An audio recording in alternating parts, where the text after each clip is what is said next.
computer on some crazy stuff today. It's hypnotized. They say they want to do what they want to do. What's good, everybody? What's good, everybody? Welcome to another episode of the Check Down. I'm here with my great co-host, J Mick. What's good, bro? Not much, man. I mean, we what 5 days out from 4 or 5 days out from the draft, man. It felt like it took like forever to get here, but I mean, we here now. So yeah, Dre, what's good with you, bro? It was good. Yeah, nah, man. I'm excited too. 5 more days to the draft, 18 Saturdays till college football start back up. I mean, I can't wait. Pop, how you feeling? I'm feeling well. Glad to be back with the people. Just waiting, like everybody else, for this draft to come. I've been anticipating this for the last 2 weeks, and we close. We so close to it. It's so close, but it feels so far. Like Jesus, the day's dragging any slower. But you know what I'm saying? Before we get into the NFL and the draft, man, we're gonna talk a little bit about what's going on in the college realm. You know, we still cover the college game. It's a little bit of activity, not as much activity as we assumed. I mean, me and Dre had a few conversations about how we thought this portal was gonna go after these first few spring games, and it turned out to be totally different. It's definitely not as stacked as you would think. Um, Dre, if I'm not mistaken, I don't think I even seen one 5-star in the portal this go around. Nah, I mean, there were a couple 5 stars. Depends on, like, I mean, Corey Monty McClain was a 5 star coming out. If I'm not mistaken, this is his right class anyway. He reclassified and came out a year early. Caden Proctor was a 5 star for sure. But that one was kind of like everybody already knew where he was going before he even officially entered the portal again. So it's been a couple, but it's not as many as you would have expected. I think the last portal you saw a lot more movement than you see in this one. Yeah, man, I expected a totally different turnout, and then I've been keeping up with the portal a little bit, so I've been like seeing players kind of fall in. And I'm like, I would have thought it was more. I don't know. Maybe it worked out for some players at teams, which you always hope that happens for a player, but just I don't know. Presumed it would have been better. Any players out there that that's intriguing to you right now? Takario Davis, if I'm not mistaken, that's his last name. Corner from Arizona. He's 6'4", 195, if I'm not mistaken.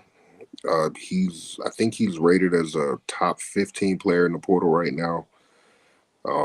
Yeah, he's a big physical corner, and my DB room is real young over here at Alabama, so I wouldn't mind adding some more experience into that room.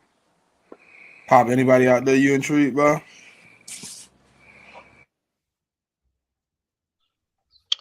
Um, no one so far. I know uh, we're looking at a edge. Uh, his name is slipping me, but we don't anticipate getting him because we're competing with other schools. I think are more enticing. I think the one move.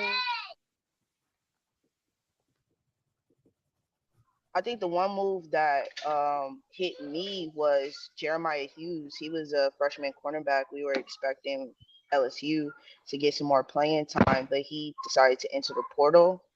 And so I think our DB room they're satisfied with right now, but that was a name I was hoping to see get some playing time this year. Uh, Guy that caught my eye, man, was Jay Toye from Texas, the D tackle. I kind of want to see what he fall at. I know we heavy in the portal, so I wouldn't be surprised if Florida State was on the phone trying to recruit that guy to come get some PT, seeing that we could use some D tackle help at Florida State right now. I didn't really. I've been watching a little bit of tape. I don't understand why he left Texas. It don't seem like he would have been buried in the depth chart or anything like that. Probably because Bo Davis left, which Uh, then would make me ask the question: either Bo Davis doesn't believe in him, or LSU doesn't trust Bo Davis. Because if I'm Bo Davis and I think I need some interior defensive line help at LSU, and it's a guy over there that I've been coaching that hits the portal, I'm calling him up and trying to see if he'll come over. But I don't know. I understand why he left. It's also hold on. I'm, I gotta do a pop there earlier and look through my notes. Uh, Champ Lewis, TCU cornerback. He's an interesting prospect too. He like I think I got him down here 6'1", 180. Pretty decent cornerback, man. 3-star.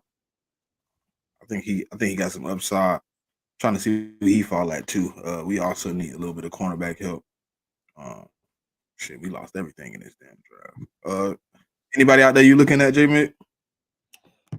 I mean, the portal, like I heard they're looking at a couple D tackles, like in interior linemen, but I mean, that's about it. I mean, most of the news I have is like dudes that's coming in. Like I think they got a 2025 QB. I think his name is Montgomery.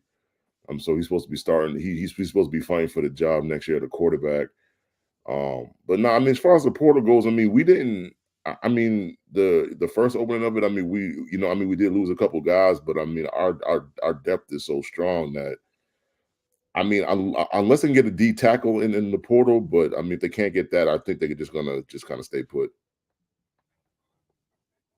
Hey Dre, what's up with Demoye Kennedy from Colorado? I think Um, linebacker. I couldn't tell you Did to he be go in the honest. portal or did he not? I can look. I know a lot of players are leaving Colorado. I just don't know if they're actually leaving or if they're being pushed out. Because I think with the addition of NIL and the transfer portal, your scholarship limit is kind of overrated at that point. Because if you can't give a guy a scholarship, you just give him more money to come to your school, and basically you're paying for his education still anyway. So I think that they're trying to like push out these walk-ons and back of the roster guys and bring on guys that are more skilled and more talented because you don't have to give them a scholarship now for them to be on the roster. Okay. Okay. I was also intrigued by Jermaine Loyal from damn where he from Louisville, D lineman from Louisville. He entered the portal. I think he's still cause he's still a red shirt freshman too, if I'm not mistaken. Could be. Well, how you feel about the LSU linebacker? Maybe Pop could tell us something about the LSU linebacker that hit the portal.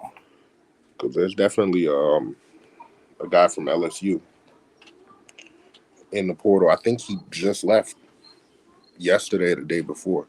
No, it was yesterday. A linebacker. He's a 4-star in the portal. So Christian Brathwaite. Braithwaite, Brathwaite. yeah. Yeah. Yeah, Yeah, he he left was yesterday. yeah, he was a starting linebacker for us. He had his ups and downs. He played pretty, but overall he played pretty well.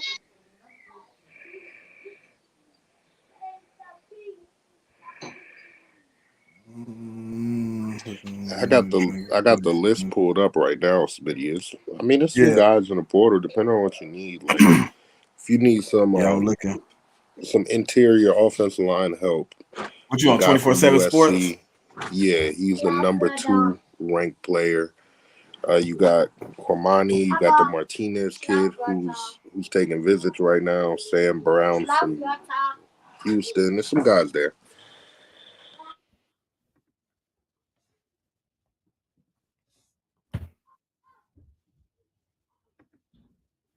Yeah, I'm looking at it now. Some guys out there.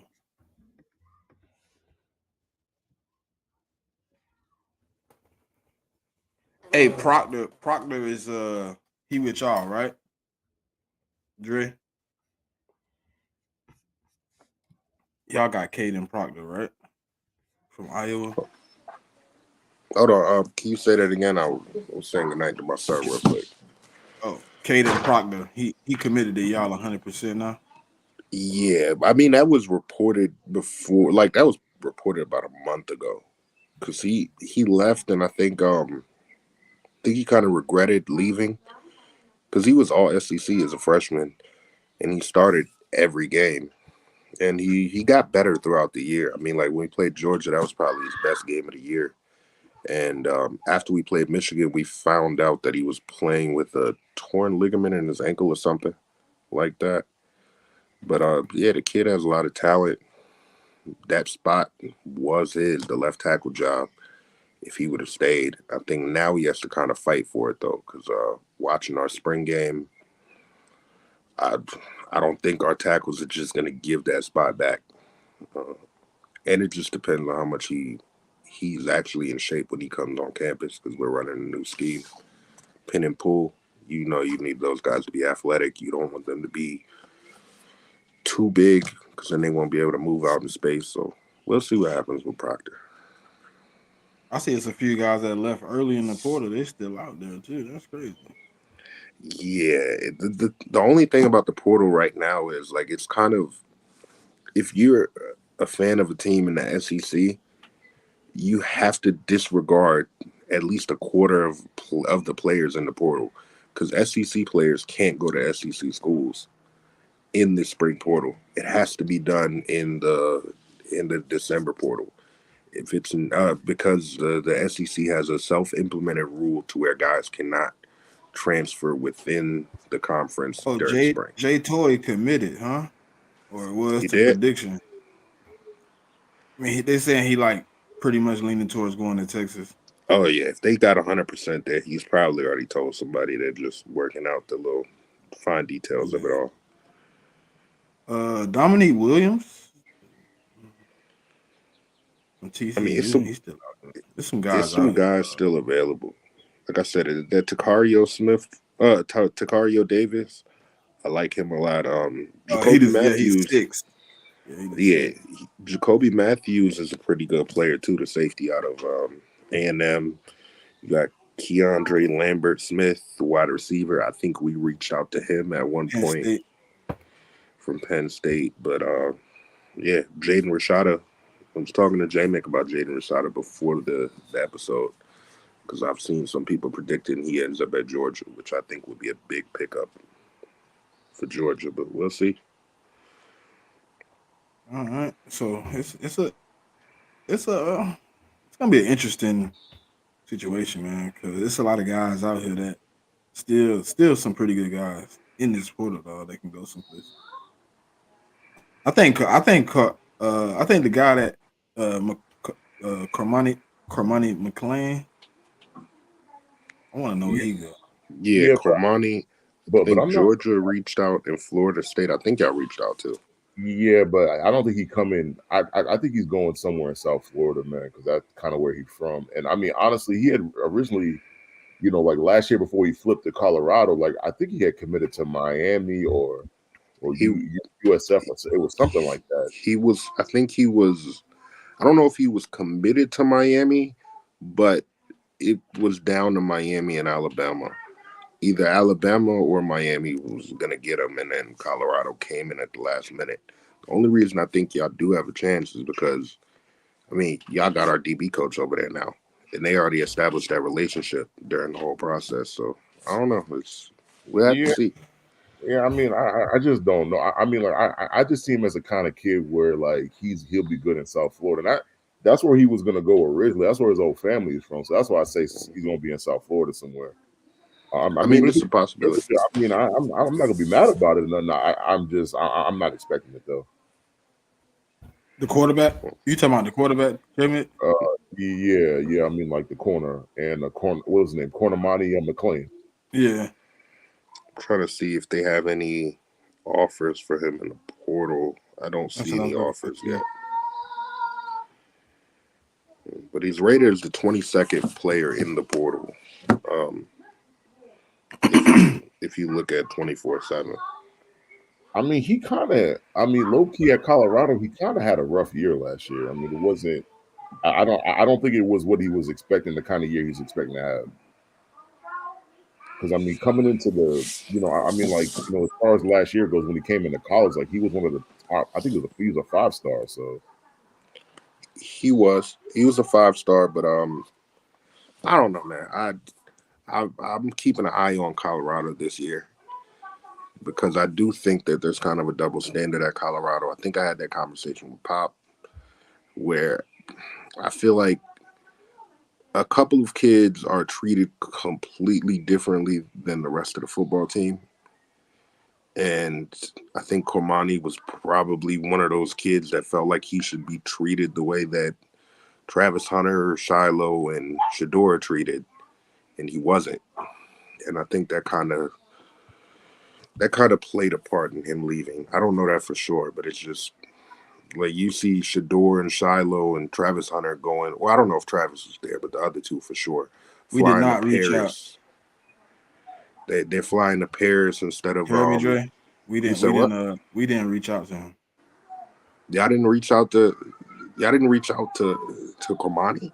LSU, Oklahoma, Texas, Auburn, Texas A&M, USC, UCF, USF, Georgia, UCLA, Oregon. It's gonna be you. You said UCF, USF. You said Florida too. No. It could be. I mean, it could be UCF or USF. I could see that. Yeah, I mean, if I had to put a bet on it, like I said, I just think he's gonna go to a school in South Florida. That's all. For sure.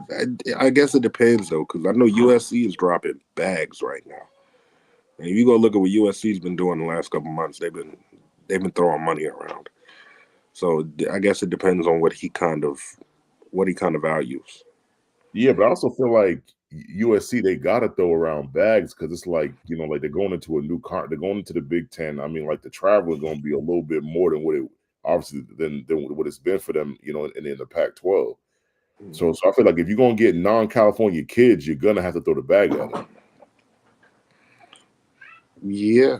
I mean, at least until you establish the brand. Once you reestablish the brand, I mean, USC is always going to be a brand, but not necessarily establish the brand, but just the way people view your program. Once you kind of can turn that around, I think it'll be a lot easier for them to get kids. But they haven't been getting the top kids even in California. Like you go look at even the last couple of years, Bryce Young, C.J. Stroud, Julian saying like they're not getting Jaden Rashada.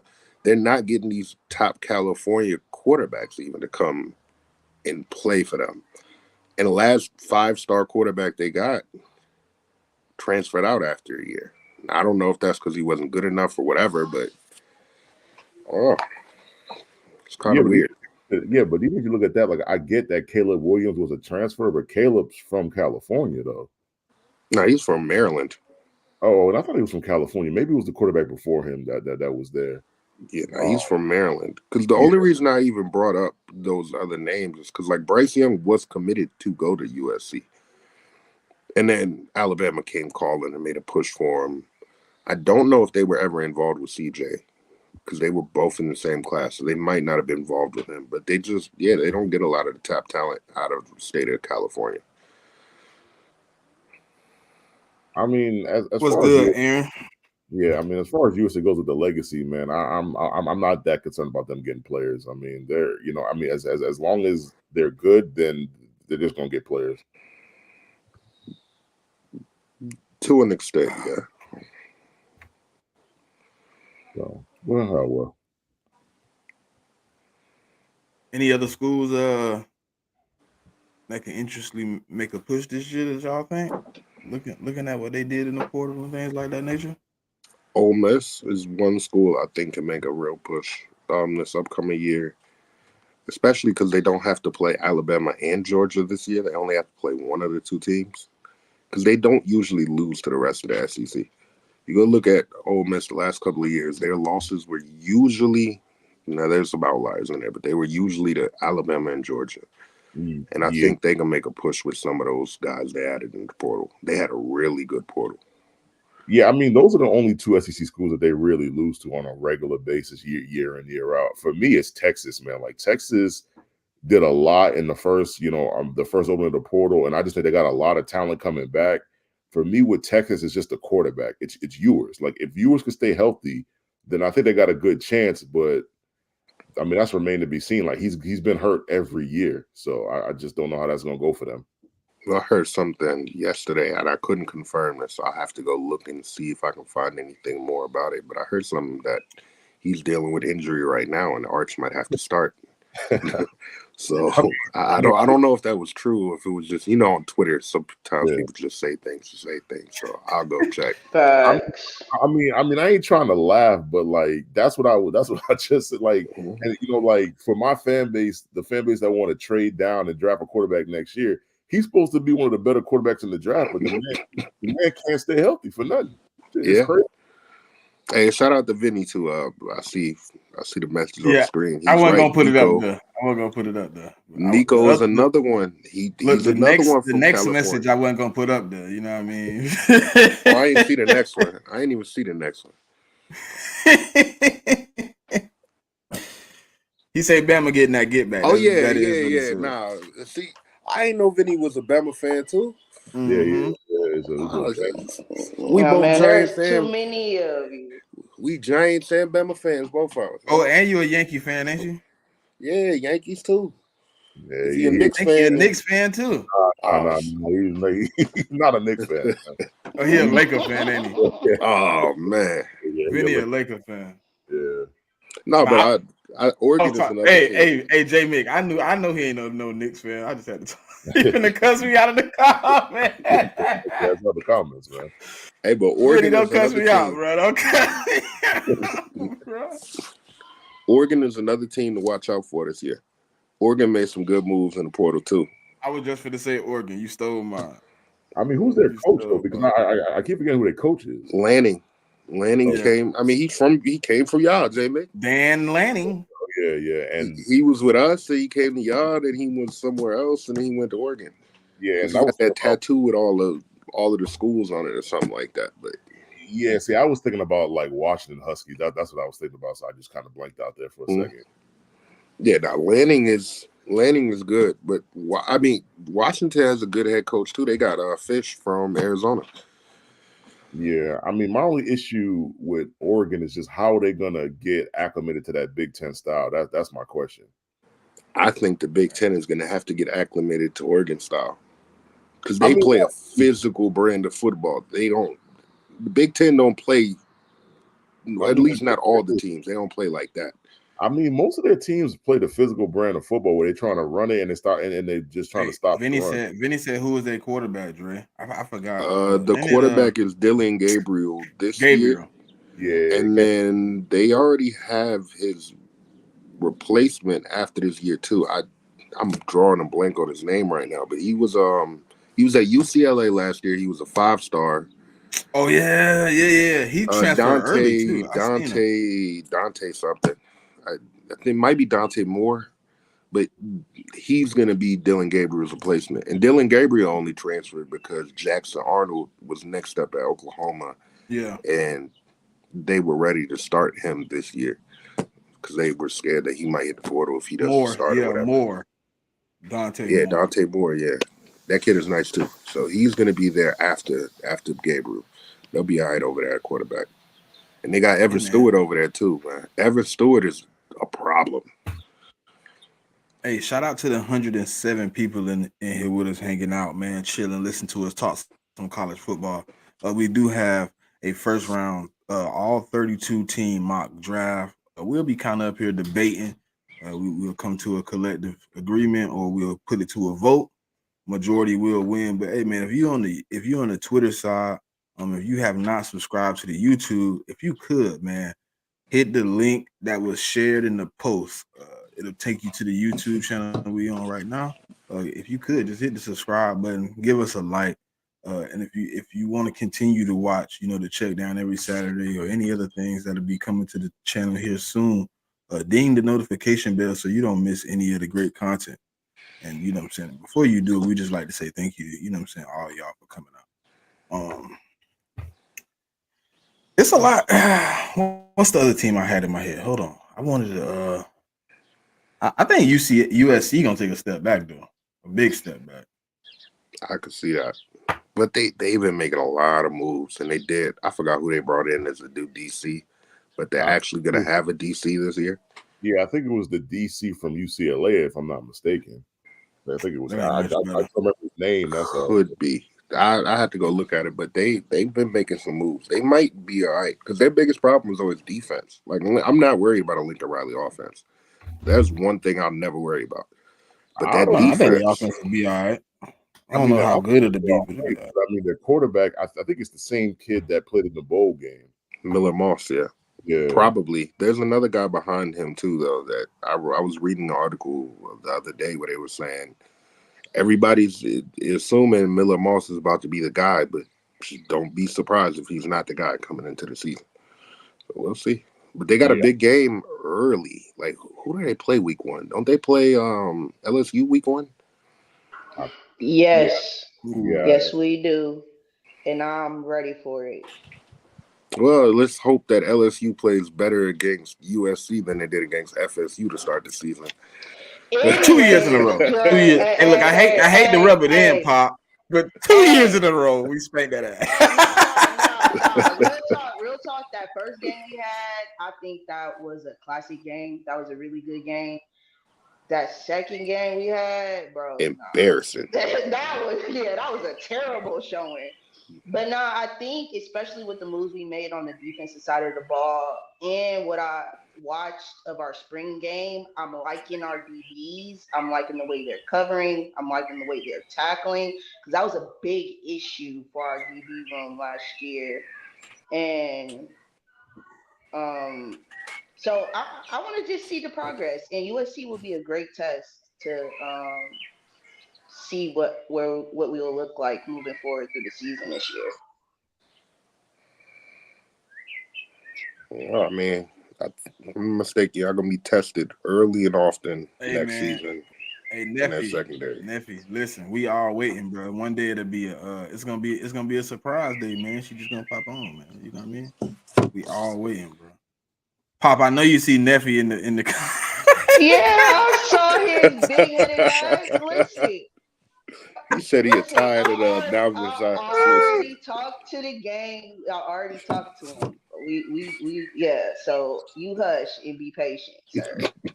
Man, that's crazy. Called you an anomalous ass listener. Yeah. That's crazy. I mean, I wouldn't take that kind of disrespect. He Hey just Jay, mad I we was in the finna space the other watch them day, in the right? playoff. Mavs in 6. You hear me, I Nappy? never been in a Mavs space like this, in Jay, mate. 6. Say what?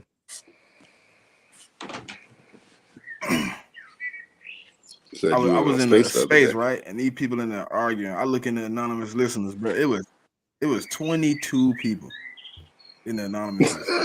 3 people in the regular, 22 anonymous. That's crazy.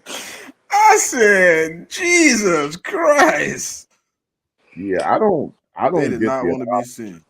Yeah, I never understood that. I mean, it's Twitter, bro. It's not like you going to a board meeting and to show your face. It's Twitter. So I just didn't. I just never got that. Shit don't make sense. I'm looking right now. So just a fun fact: the last time Oh, USC and LSU Neffy. played Wow.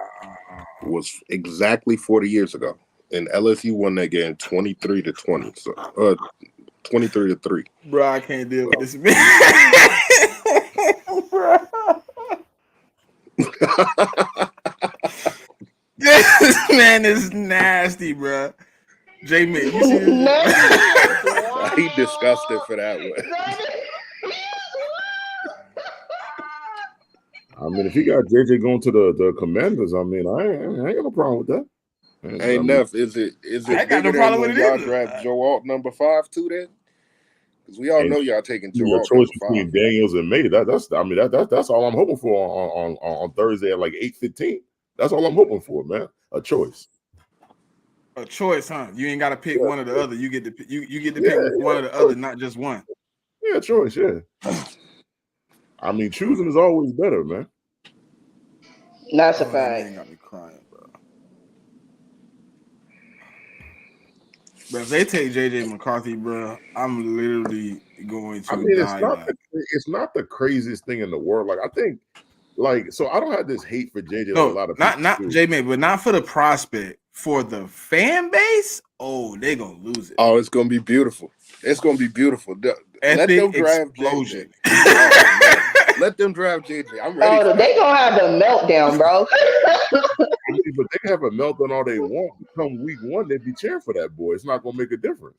Hey, That that Facts. they might will be do. true, but they're gonna get Facts. cooked. Hey Let Dre, them draft they JJ. will do you, Dre. They will find generational stories to tell about that man. Oh yeah, don't let us draft JJ. Don't let us draft JJ. That's all I'm saying. I'm gonna You have will all the not bring neighborhood that on the sports. check down. You will not bring those lies on the check down. Generational Hey, lies. nah. Look, I already found a way to spin it to make it actually make sense without it sounding crazy. I mean, I've I never gotta be said prepared. anything bad about JJ. It's just I just don't think you should be drafting him in the top 5. I just think that's too high. I think if you want to get him, you Top should trade 10 him is too back. high. I think if you take him the back of the first, I'm cool with that. But But anything he's top not 20 gonna is make crazy. but he's not gonna make it because I mean, let's just say he don't get drafted in the top 5, right? And the Vikings never move up. The Vikings is taking him at 11. That's where he's gonna go. Yeah, I mean I see that too, but I'm just saying I think it's early. All right, Neff. Come on now. That's crazy. You said we taking Bo Nix number 6. Yeah, that's Come on. Y'all gonna be making wild. shrimp bow boys. Oh my god, that's crazy. This man is Hey, pure hell. the Extra shrimp. the stream I just came from, they had Jaden Daniels going number 6. Look, They I had How ain't Jay is make that they had look, Jay happen? making the Patriots taking JJ there's number no 3 overall. Oh we're not wow. see, see, I mean, the funny thing about that, I was in that space and the boy was wilding. Like that's not happening. Like them, my team is too high on either Jaden or Drake May. Like they're if they don't trade out, they're gonna take either kid, bro. That's just the How way do it's you going. feel about them trading out? I mean, if they trade out, I ain't gonna like it, but I'm a Patriot fan, bro. I'm used to trading out. Like not something I'm not used to. I just wouldn't love it, but it is what it is. Yeah, but with new ownership, well, not new ownership, but just a That's a new new front head coach. office, everything in place, and you I doing mean, the same thing Bill did. realistically, the front office ain't that new, to be honest with you. Because all them dudes was there under Belichick. They was just giving him suggestions, and he would just pick who he want. So yeah, so like I said, like we traded out numerous times. Like I wouldn't be enthused about it, but there's other quarterbacks if you trade out that you can get. I mean, you can get Penix, and you know, and you can get Spencer late in the draft. So it's not the end of the world. It's not something that I prefer though.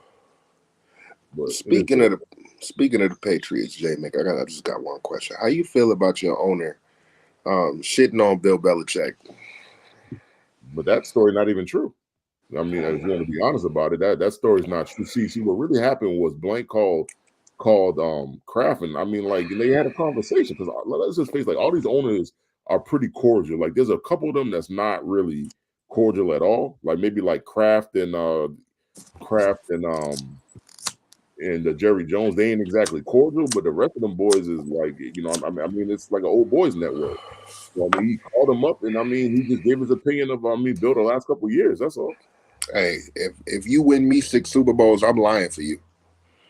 Yeah, but I mean, what do you have to gain for lying to another owner when he's not your coach no more? Like you know, I mean, you just be real with it because You like do that as a favor to Bill, yeah, but I not mean, for you the don't other want to ruin guy. their relationship though. Bill not in the league right now. Like for me as an owner, like I have more stake at just I mean because the Falcons, the relationship with the Falcons and the Pitt, we I mean even though we beat them in the Super Bowl, we got a good relationship with them. Like we be making I mean like trades with them all the time. Whether it's like draft day trades or player trades, like we do it all the time.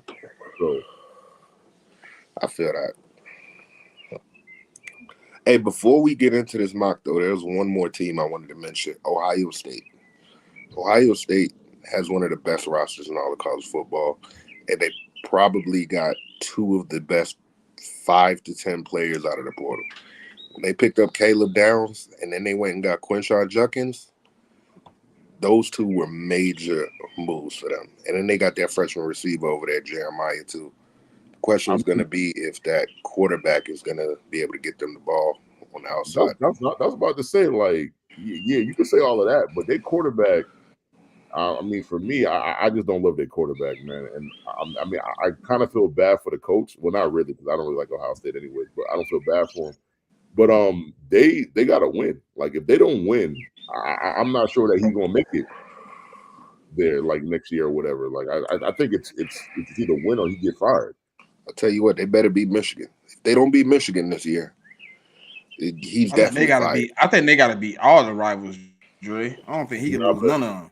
Yeah, but but they don't care about any of those rivalries like they do Michigan. Like the Yep. Michigan and Ohio State is really like Crips and Bloods. It's fitting that their colors are red and blue yeah, it because is. it's on site. Like even with the fans be fighting when they see each other out in public.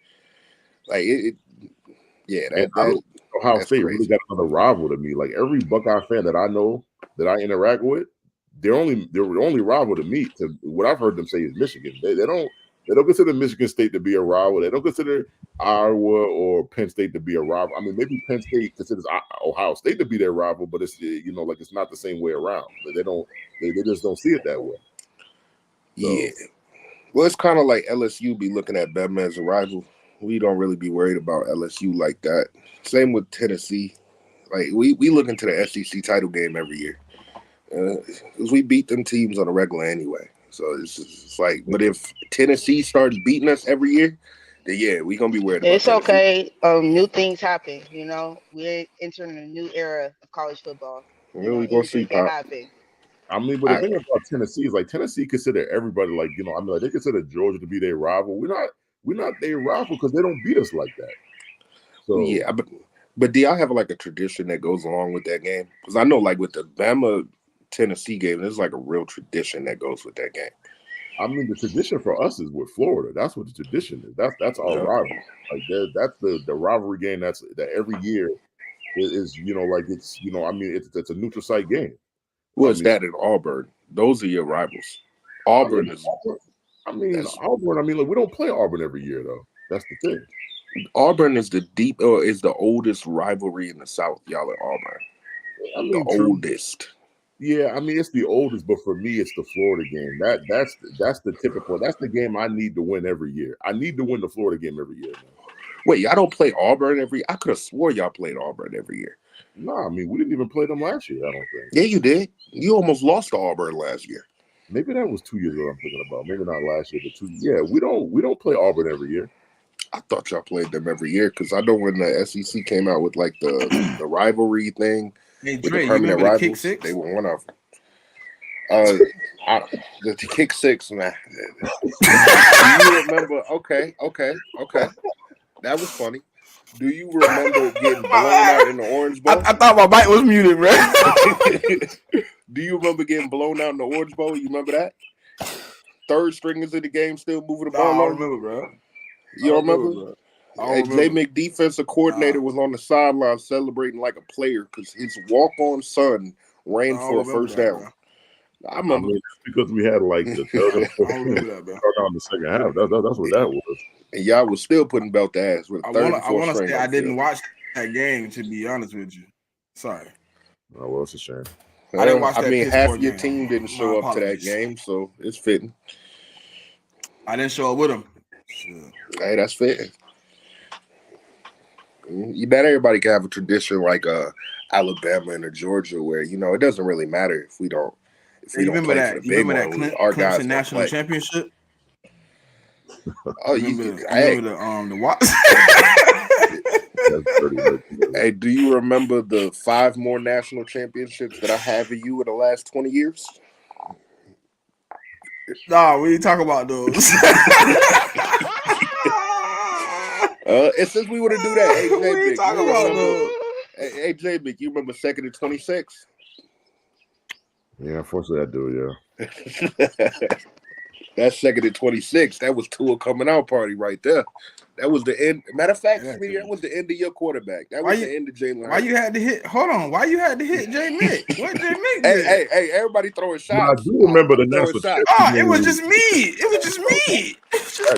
I was. I threw a shot at Pop. Dre just shooting at everybody now. I mean, what I do remember is the national championship game when we beat Alabama. That's what I do remember, though. I mean, you might remember that one, but do you remember? Do you remember how many victories you have against Alabama since the year of 1990? I mean, I got the one that counts. Dre, I was just watching some of the greatest games, right? And like top 10 was, you remember that Johnny Manziel coming out party when he had the, He ain't do nothing with it though. He ain't do nothing with it, so it doesn't matter. when he bust you. Hey, I knew Pop would like that because last decade. LSU has beat us just as many times as A&M in the same time frame. I don't That's care. all. That's all they are. I They don't just care. I don't A&M with a care. natty. That's all I they don't are. They care. A&M with a natty. I don't care. The They last time we A&M. beat y'all, we kept y'all out the Look, playoffs. they I was A&M. happy. Like, nah. They A&M if they never had Joe Burrow.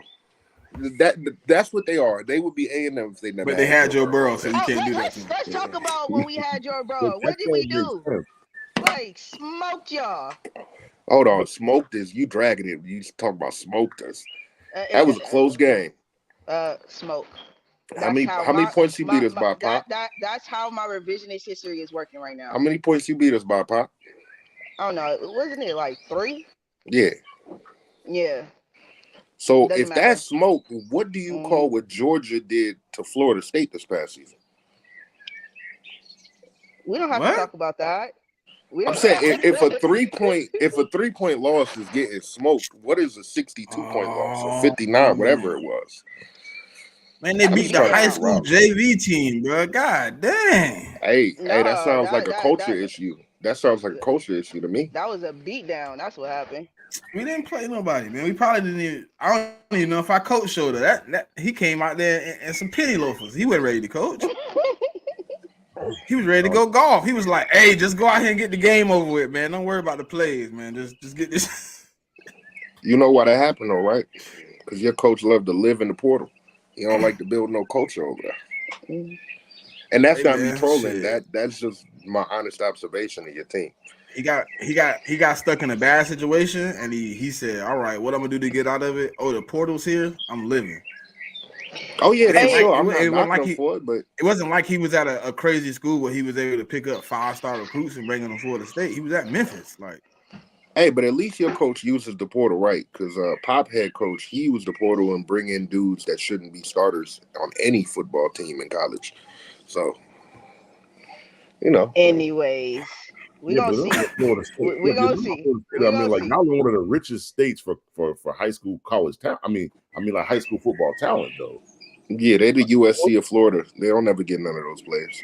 That's what I'm saying. But Florida got some of the best, college players. We used to. Like we used to. And then we stopped recruiting, I guess, in Florida. I don't know. That shit don't make no sense.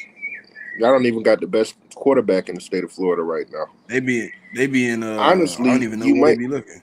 Honestly, you might have the 3rd or 4th best quarterback in the state of Florida, and that is no troll. Cam Ward, I think, is the best. Yes, Cam Ward is number 1. I would probably put KJ Jefferson number 2. KJ Jefferson is like that. Number 3, there's an argument to be made that Graham Mertz is better than DJ. I don't know where did DJ got. We gonna see. KJ went to UCF or USF. UCF, I think it was. KJ, one of them ones. Used to play against him at Arkansas. And you know who his college coach is? That might actually be a team that could do something in the Big 12 because they got Gus Malzahn over there. And the last time Gus Malzahn had a player that was that size at the quarterback position that could move, he won a national championship. Now, I don't think he'll do that with KJ, but I think he's going to get some good results out of him.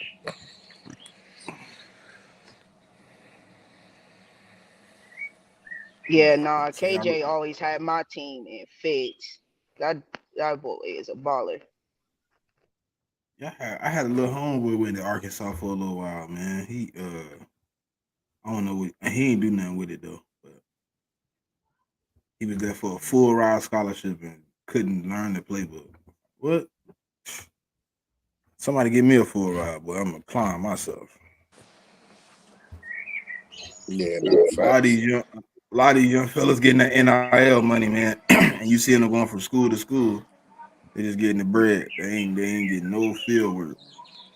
But yeah, that's a problem though. I think this NIL might be the worst thing that happened, bro. It depends. I think it'll be bad for some players, but other players, I think you're gonna see guys come into the NFL a lot more pro ready. Like quarterbacks, for example, because quarterbacks are major earners in college anyway. And if like a Nico has a $8 million NIL deal. And that's just with Tennessee. That's not including anything else that he goes out there and gets, commercials and different things. So guys like that, it might be smart for them to stay in college for that extra year, get developed even further, and then come into the league completely ready. Like like AR, for example. AR, I mean, he was just in a bad place in college, but if he was in a better system, he would have had the opportunity to go back another year, get developed further, and then go to the league the year after.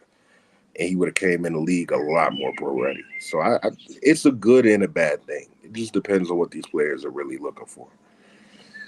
Uh, uh, all right, man. Well, I guess we get into this mock draft, man. Turn my camera off. If I ain't using my other computer messed up, so I'm gonna turn my camera off to do this because I don't want to be looking goofy when I'm trying to draft.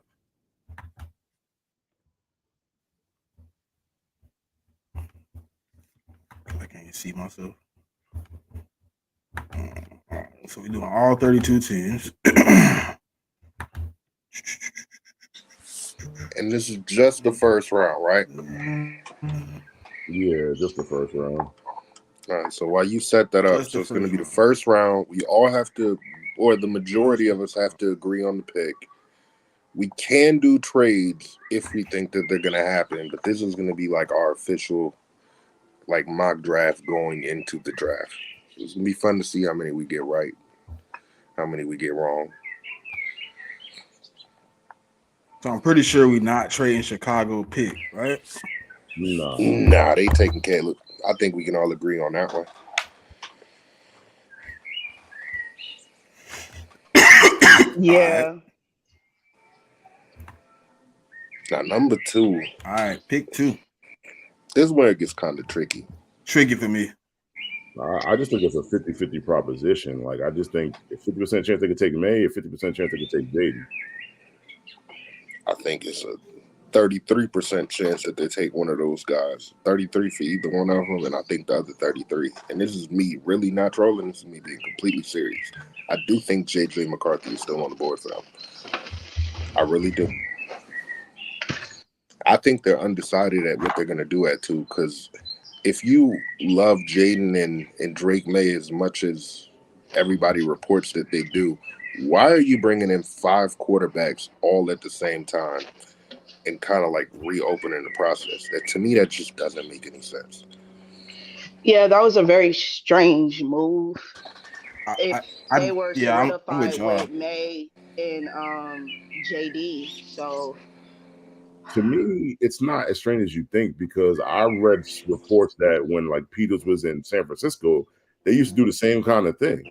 So I don't think it's that crazy that he's doing it. I just think he's trying to see, I mean, like what their mind is at, like because obviously the kids weren't expecting him to do that, and so I just think it's a tactic that that he's using just to kind of see where their heads at. mm, I could see that. I mean, but if that's the case, then Jaden Daniels is probably not the pick anymore. I mean, Nope, just it's based Drake. off of how His his agent reaction. is moving and everything and how he reacted, because he did not like that at all. He No, did not like the fact that all those other guys were there. I mean, he definitely didn't love it. I mean, that's a fact. And his agent voiced it. So if it's a test, as yeah. y'all would say, he failed the test. I would say Drake May. Yeah, I mean, Yeah, I would go. Yeah, with that, I would go May I for think Drake May is probably Washington. the most likely guy is Drake May, in my opinion, right now. All right. Is that a unanimous vote for Drake? Yeah. Yeah. Pick three, man. I mean, hey, this pick is up in the air a little bit. I think they listen. I'm being honest. I think they like Jaden Daniels, right? I honestly think they like Jaden Daniels, but I also think they wanna make sure they capitalize on the draft. You know what I'm saying? They trying to rebuild the culture, new coach. I just think they evaluating a lot of different things. I'm not saying they are trading, but I think they are willing to trade if they feel like they can get more of the haul for a later pick. But I don't think they would trade out of the top 10 if you wanted to be honest. Yeah, but so let me just say this, right? Like pretty much, I mean, any team is willing to trade if you give them I mean, like the proper trade proposal. So I mean, that's all I'm gonna say. Like, I mean, I just think what I mean, Robert Kraft has said and what the GM has said throughout the process leads you to believe that they got to pick a quarterback because there's just not for the Patriots. There's not a lot of sizzle on offense, bro. Like, there's just not. And so, like, they need a guy, like, they need a franchise guy to just say, hey, to the fan base, like, this is the guy that we're gonna go with at least for the next 3 to 4 years. I think if teams around the league are confident that Jaden Daniels is going to be the pick at 3, I think there's only like maybe 2 or 3 teams that are trying to call up and get that pick because they want Jaden. But if Minnesota and it's Raiders. yeah, I think those two for sure. But if it's not one of those 2 teams, I think it's going to be the Patriots that take him because I mean JJ's still on the board, and I know the Broncos are supposedly love him. The the Vikings supposedly love him, so I think four, 5 or 6 would probably be a spot that makes more sense to me for a trade to be made. So what we doing here, Pop? I'm gonna start with your vote first. I'll give Jaden Daniels. I know Mick, Jaden. I mean, shit. I mean, it's Jaden all day, every day. Yeah, makes the I most guess that's sense. majority. I just don't know, man. You know what I'm saying? You would be led to believe that this would be Marvin, though. I Yeah. don't think they move out. But what I mean, and you talking about Arizona? Mm-hmm. Yeah, The only way I see them moving out is if the Vikings is willing to give them 3 first-round picks because you've heard the GM for the Cardinals say, I mean, if you want, like the 4th overall pick, you're gonna have to give us 3 first-rounders. So if the Vikings is willing to give that up, I think the Cardinals is willing to take it and then take that deal. And if they really want to get one of them wide receivers, they can always try to trade back up too, though. they could.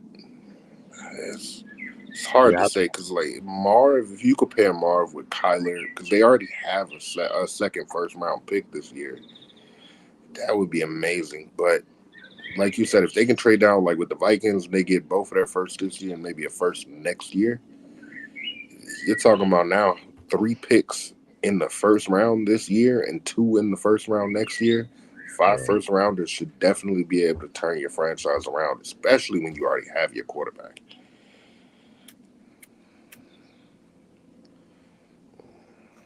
I can But see I Minnesota personally, trading up it. To be honest, I don't think they want to miss the opportunity, and with Giants putting all these smoke screens out around JJ McCarthy and shit, I think this would be the opportunity for Minnesota to capitalize.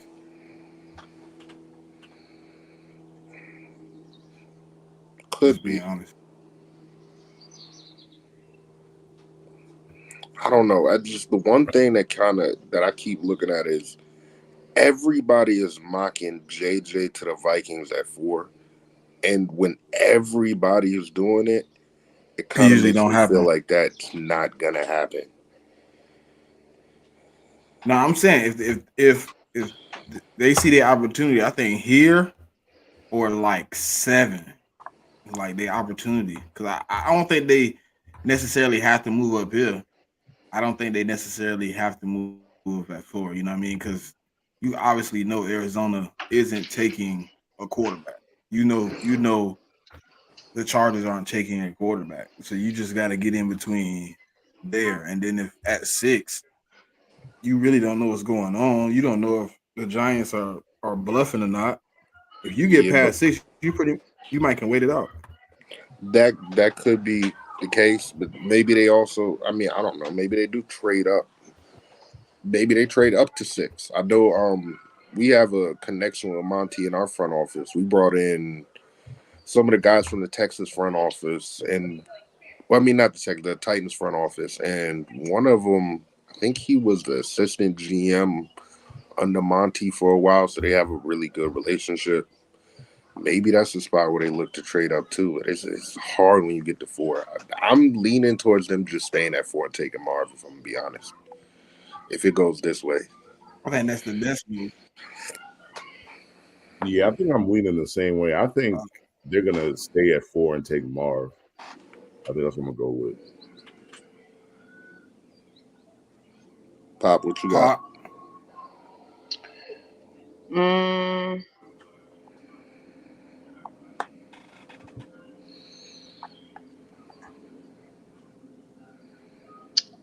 I'll give him Marvin Harrison.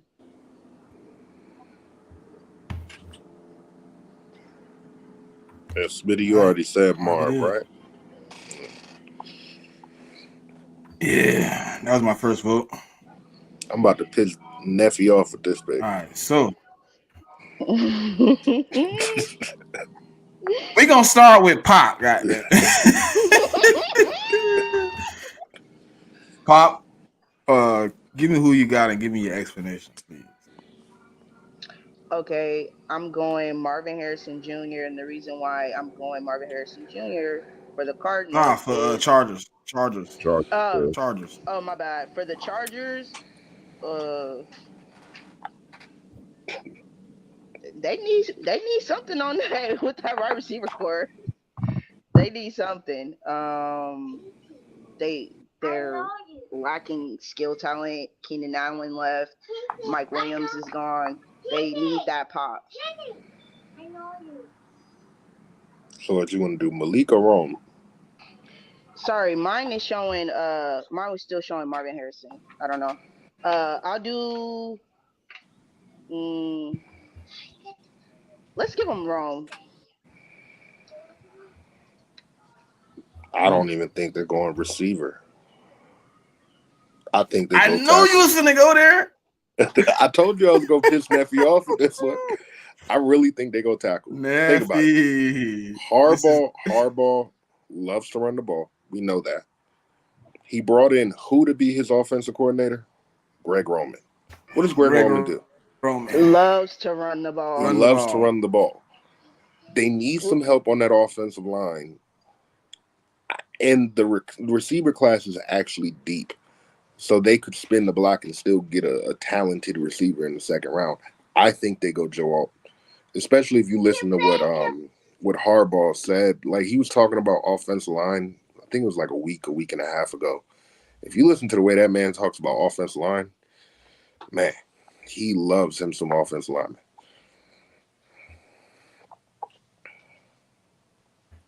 All right, So for Mick, it's on you. I'll go last.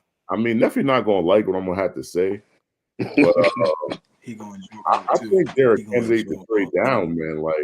I just think that the Chargers need a lot of stuff, and for them to accumulate the kind of picks that they're gonna need to get all the things that they need, I think they're gonna trade with the Vikings, to be honest, and because like the Vikings is willing to give up multiple picks to move up, like all the targets, and they're moving up with us at 3 or even the Cardinals at 4, but at 5 they won't have to give up quite as much. But the Vikings will still have to give up their probably their 2 first rounders and maybe like a 3rd or 4th in the next year. So I mean something like that. And I just think that's what they're gonna do. And I mean, say they want a wide receiver, like Rome might still be there at 11. Or maybe if Rome's not there at 11, maybe Fashanu's there at 11 that they could take as a tackle. So I mean, my vote would be for them to actually trade back. I can see that too, bro. I should have went before J Mick. God darn it! Yeah, I'm with the same trade move. back too. With the same move. Yeah, So but I just think I don't see them getting enough. I don't think they're getting enough in the draft right here to really take a receiver. They got so many positions of need. To just take a receiver at 5 is, to me, just irresponsible. And I don't think they're gonna do that. I think they're gonna load up on more. They're kind of in a soft rebuild because they got their franchise quarterback, but they still got a lot of pieces, man. Getting more draft capital moving forward is to me the best option.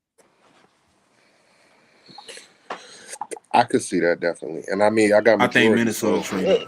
Yeah, I agree with that point. So what are we gonna do just for the exercise? Give them 11 and 23, and they go up to 5. I think you're gonna have to give them one more. I think you might have to give them a 2025 pick or something. I mean, and we can see what the trade thing I says, but think I mean, it might work. I mean, yeah, they need I'm just more. saying for the sake of but like in the real draft, it would be it. I mean, because the thing is, the Chargers know you're I coming. would if it was me, right? They don't got a second. See, I would have said 11, a second, and a first next year. But they don't have a second to give the other team. That's the Well, problem. because they traded their second for Yeah, that first to use it to move up in the draft potentially. and they don't. I don't think they don't have a third either. Like it's the Vikings got the Vikings got the first, the two ones, and a fourth.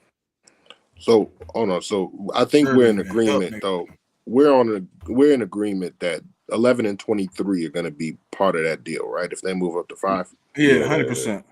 I 100%. think we don't really need to worry about the rest then, because I mean we're just doing the first round, and I don't think anybody is going to hold it against us if we don't have the exact trade capital right. yeah, that's true. Yeah, and we can run with that. All right, so Minnesota has obviously traded up to get a quarterback. JJ McCarthy. Yeah, I think it's and personally, I think it's JJ's the perfect situation because they're the way their offense is. They got wide receivers. They got. I mean, I get that TJ tore his ACL late in the season, but he'll be back. And then I mean, like their offensive line is actually pretty good. I mean, maybe outside of the center and maybe the right tackle, but outside of that, I mean, their offense is pretty much set up for him. They could use a running back though, but I mean, they can address that later in the draft. Yeah, for sure. I agree with All right, JJ McCarthy, it is, man. And if he can't succeed there, then I don't know where he's going to succeed. I mean, pretty you. much. That's a fact. He has the weapons. Yeah. All right, I guess I'll let you plead your case, Andre. I don't think it's going to be Michael Penix at 6. Uh, just for the sake of the exercise, I'm gonna take my fan hat off for a second, and I'm gonna just try to think logically. Um, I think it's gonna be Romo Dunze. Ooh, wasn't expecting that. I think it's Rome. There's been a lot of reports they like Rome a lot. Um, we don't have a receiver like a Rome on the team. Like we don't have that big body guy that can go up and get the ball. We have Wandell, small speedster kind of guy. We have Jalen Hyatt, who's the over the top deep threat, but we don't have a guy like a Rome on this team, and I think that's something that we're missing. And there's been a lot of reports that they view Malik and Rome basically the same, as far as from a board point. And I think they just go with what we don't have if it comes down to those two players being the pick. Pop.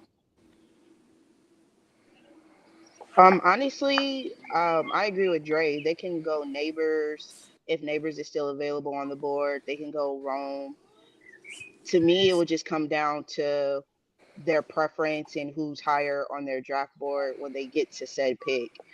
So, I'll agree with Dre and go with Rome.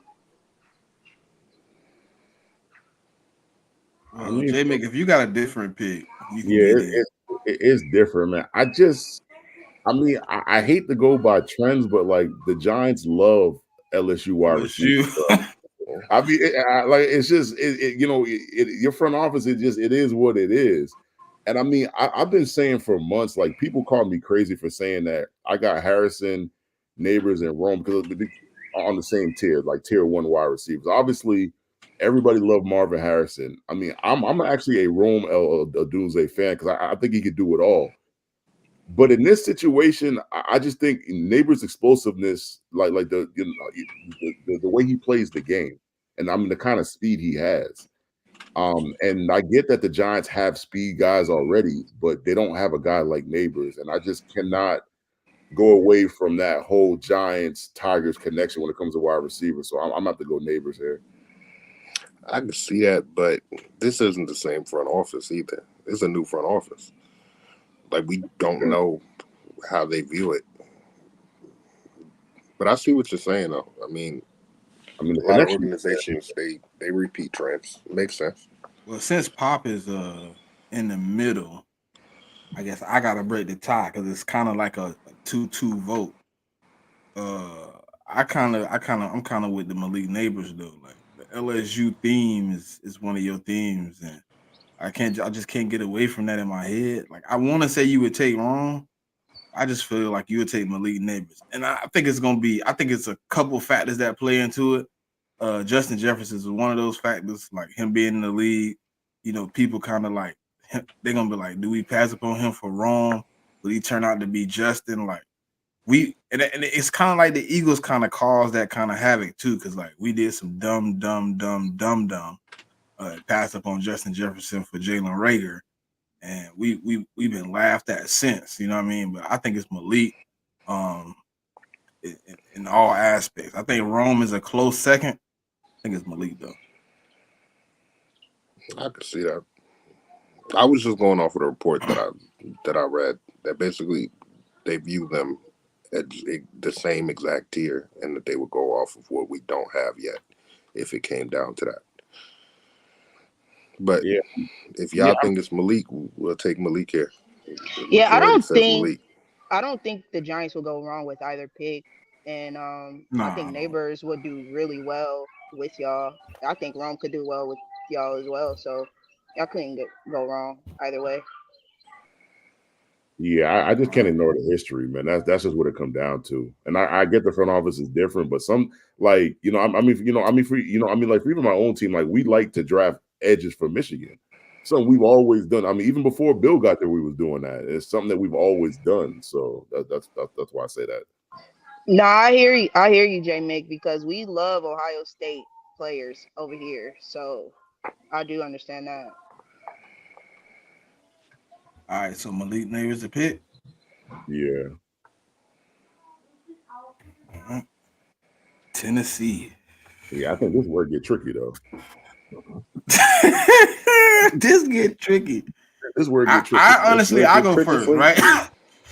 I think with Rome still on the board, I think with like, I think it's like one of those picks where I think you got to go offense to help your rookie quarterback. Um, I don't think the offensive line is crazily bad. I think right here, you would try to get Rome. I think Rome would have to be the pick for them. They need wide receiver help. I somewhat agree with you, but the problem with the Titans is like they need a tackle too, They do. and they could use a tight end too. That's the other thing. They could all three of them guys you got on the screen. They could literally pick all three of those guys, and I wouldn't really have a problem with it. And the thing is, even Brock said he wants to go to the Titans. Like he said that early in the process. He would love to play in Tennessee. For what reason? Maybe because he just loved the South and he played at Georgia and he's played in the state of Tennessee before and all that stuff. I guess. But I mean, for me, I don't think they're going to draft Rome. I mean, they could use Rome because D Hop got one more year left. So I mean, after that next year, like you do need someone to match with Calvin Ridley. But I think that's something that I mean they can address in the second or the third round. So I'm not going to go Rome there. They did get Calvin. That Yeah, slipped my mind. So yeah. So for me, it's either Joe Alt or Brock Bowers. I'm gonna go Joe Alt for them. Mostly, I just think while their line isn't bad, I don't think it hurts to add even more strength to it. And this wide receiver class is very deep. You can get a really good wide receiver second, third, and maybe even fourth round. So I don't think you need to get a Rome here. no, I literally forgot about Calvin Ridley. I swear to y'all. So I swear Nah, I didn't remember they signed that man. So I'm like yeah. Calvin Ridley and the dude they traded for AJ Brown. I'm like, oh, they need a receiver. you talking Yeah, about With Traylon Calvin Burks? Ridley. Burke. Yeah, Yeah, Traylon. Traylon Burks. So with that being said, I take mine back. The Roman dudes, they don't actually have to address that as early. Yeah, I would go Joe Alt myself. Yeah, I'm gonna go. Joe Alt too. I mean, because tight end, the thing I think people forget about tight ends is like some of the greatest tight ends that ever played this game weren't drafted in the first round. So you can get that. Yeah. So Yeah, I'm gonna go Joe Alt too, but it has nothing to do with what they actually have on the team. It just I'm looking at the coach and the offensive coordinator. What is the offensive coordinator known for? Offensive line. Offensive line, yeah. Mm-hmm. He loves the offensive line. Yeah. Joe Alt, it just makes all the sense in the world. All right. So that was majority. So he gone. So we at 8, man. I think they gotta go edge. Yeah, you're gonna have to scroll down a little Yeah. further to find the player they drafted. A little further, yeah. I think they got it. I think it's Latu or Dallas, bro. I I do think it's gonna not be think they go Latu. Latu. No, I think they Latu, go Dallas Turner. Dallas is that far down the I board though. would hate and Yeah. it's crazy. say give them Brock Bowers, but nah, to do it. Take your But fan hat off. Take your fan hat nah, off. but to do it fairly, they need help on that edge, and I think Dallas Turner will fit what they'll do. I I think it think could mean, be either one of the two, but yeah, it's I gonna be lean one of towards the two. Dallas more. And I wanted to opt them down for a trade down, but I just don't know who they're gonna trade because it's like the Falcons could definitely trade down if they were a smart organization. I just don't view them as that. So I mean, it's not personal. I mean, if I'm Eddie here or whatever. I don't. They do stuff in the draft that breaks the draft every year. So I can't. If it was any other team, Absolutely. they would trade back, but I don't see that.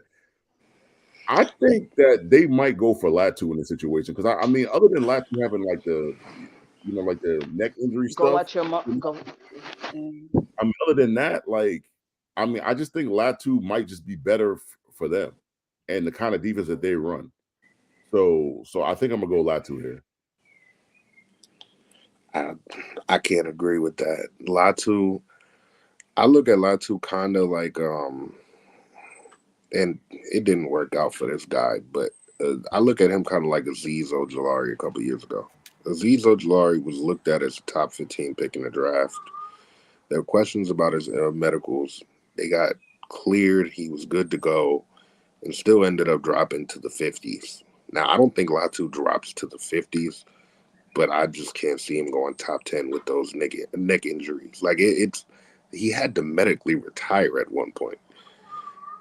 That is something you have to be concerned about. And I don't know. I mean, the Falcons might be the stupid organization to do it, but I think 8 is high for Latu.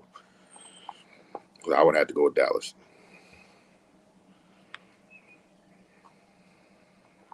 All right, so that's 3 votes for Dallas there.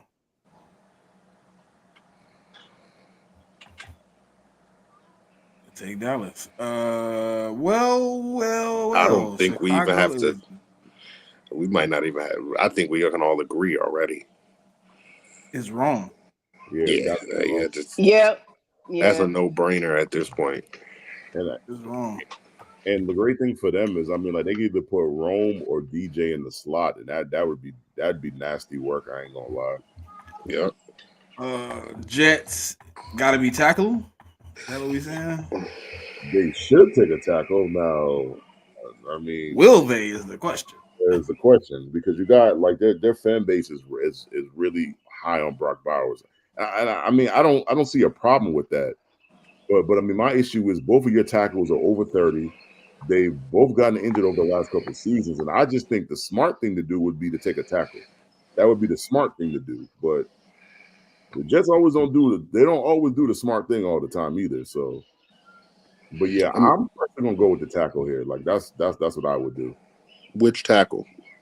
See, I'm gonna go with Fuaga because I think he does what they need. So I mean the Jets, I get they have Aaron Rodgers, but they also have conceivably a top 10 running back in the league. And I just think that they're gonna need a tackle at some point in the next couple of years. Like once Rodgers is gone, I mean they're gonna need a tackle that's very strong at like at like run blocking. And I just think Fuaga is the better choice. And for that. Well, I could see that. I mean, the only reason I asked is because I could see them going Olu at 10 too. Yeah, I mean they could definitely go Olu at 10. I'm gonna lean towards Olu. I think they take Olu. I wouldn't be surprised if they took Fuaga, but I think they're gonna take Olu.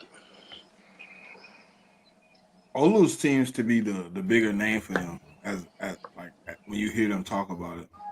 Yeah, when I see a lot of the mocks that when the Jets take tackle, it is Fashanu. So I will go there for the Jets. We all on tackle, so it seems Yeah. like Fushanu got. All right.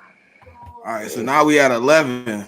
We got to make a decision here, man. Do they take Brock Bowers?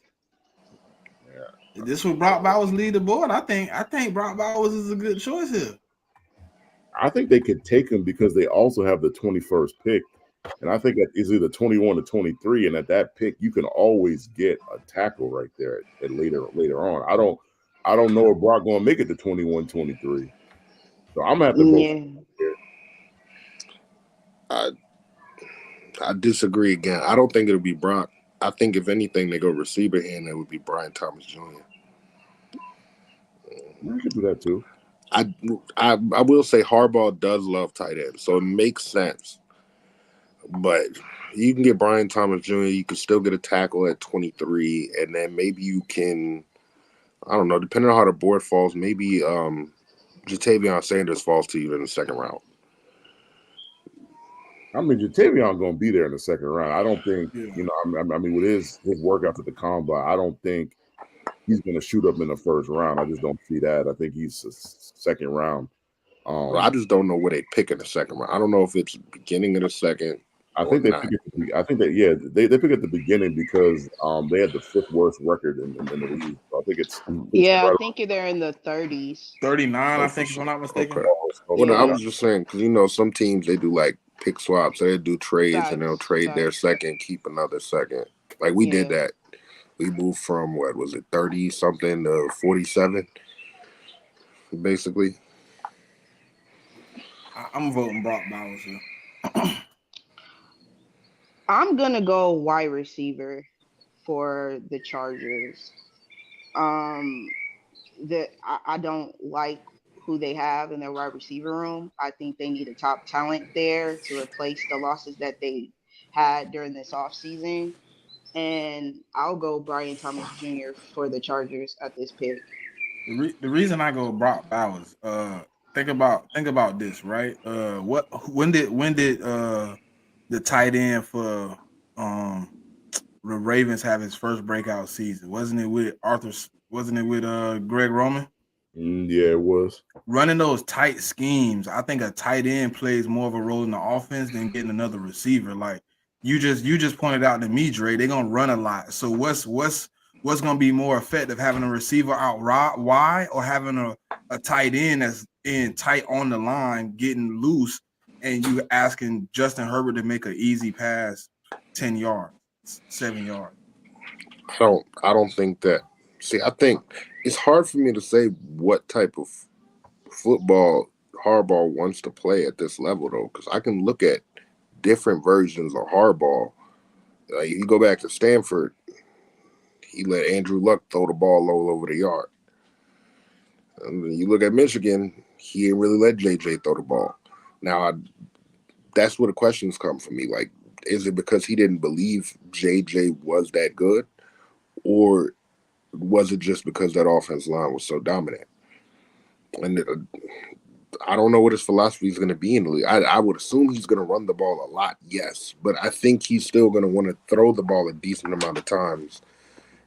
And it could be the tight end, but I don't know, man. I think Brian Thomas Jr., because he's so raw as a player still, and he's already that good, I don't know how you pass up on that talent to I mean, put but I you think got to I, also put on remember this. they quarterback. got 23 though. You don't know who's gonna be available at Yeah, 23. You know Brock Bowers will not be available at he's 23. not gonna be there. Yeah, Yeah, I mean that's fair.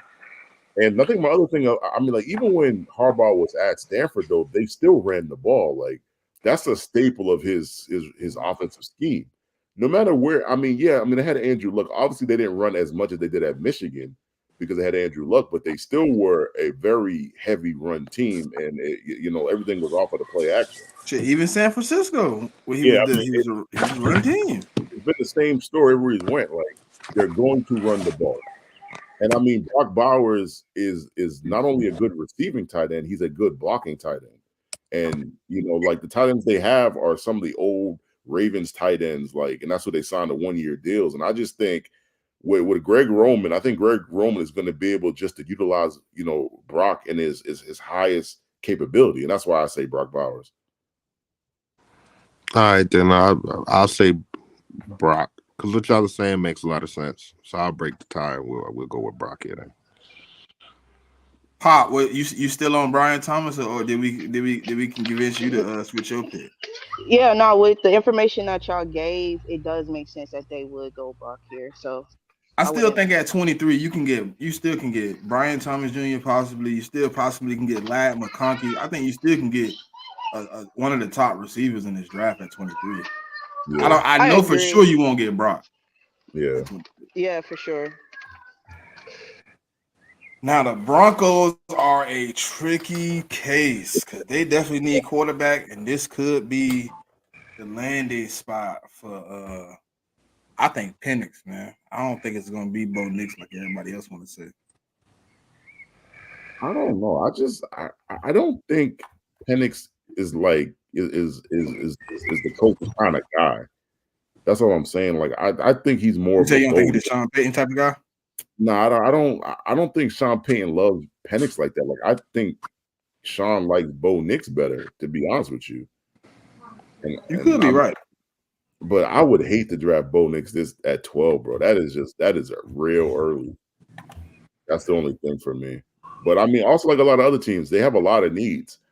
I mean, they have needs at quarterback, wide receiver, center, edge, and cornerback. Low key, this could be Brian Thomas Jr. I mean, to be honest with you. This could also be Latu. I don't think they Ooh. would draft Brian Thomas because Sean Payton never had a history of drafting LSU players. They never did. Yeah. You think it could be Ed? I mean, it's a lot of positions here. I mean, Yeah. I mean, Latu. He has the talent. It's just the injury history. That's the only thing that's really concerning for me. And they need some edge rusher help over there. No, they do. I don't know, man. Maybe that if they're not in love with one of the quarterbacks at this pick, maybe they try to spin the block in the second and grab a quarterback. Yeah, that's what I'm saying. Like, I think they could wait on Bo Nix to the second round. I don't view Bo Nix as a first round quarterback at all. I don't see that. So I could go with Latu here too. Pop is on you. Whatever you pick here.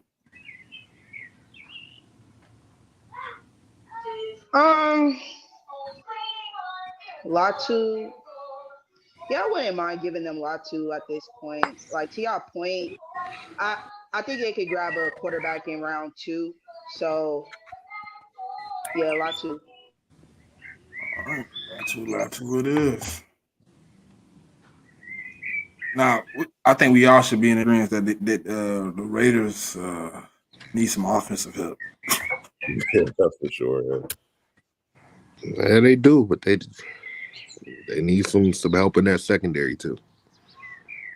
I think they need offensive help way more than need secondary help at this point. I mean, their defense to me last year was surprisingly a lot better than I thought it was going to be. I ain't gonna lie. Like I thought their like defense was going to be really bad last year. It really wasn't.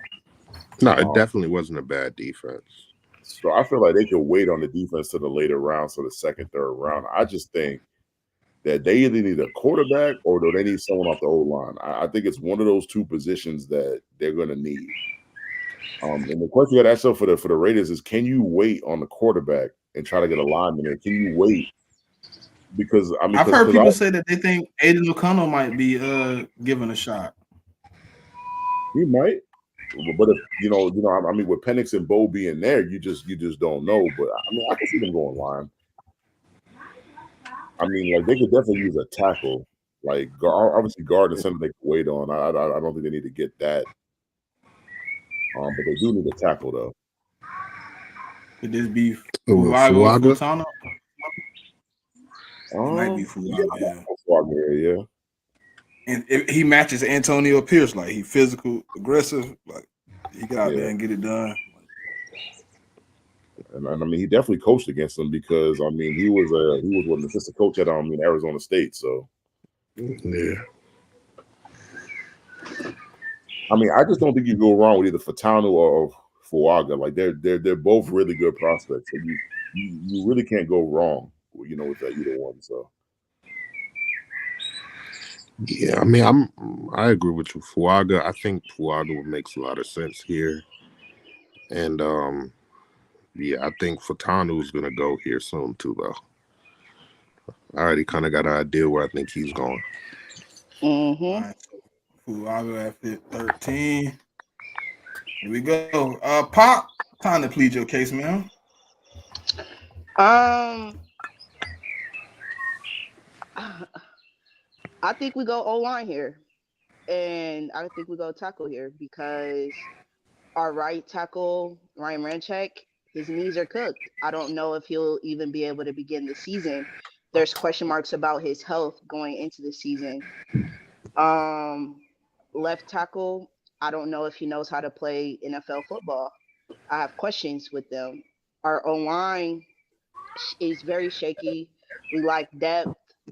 And I think, especially with us bringing in Clint Kubiak as our OC, I think we'll do something to shore up our O line at this pick. Dre. so who you think you're gonna take though? She probably taking Fatano. Of Fatano? Yeah, I think we go Futanu. He's been mocked to us in just about every draft. There's rumblings that that may be our pick, so I'll go Futanu.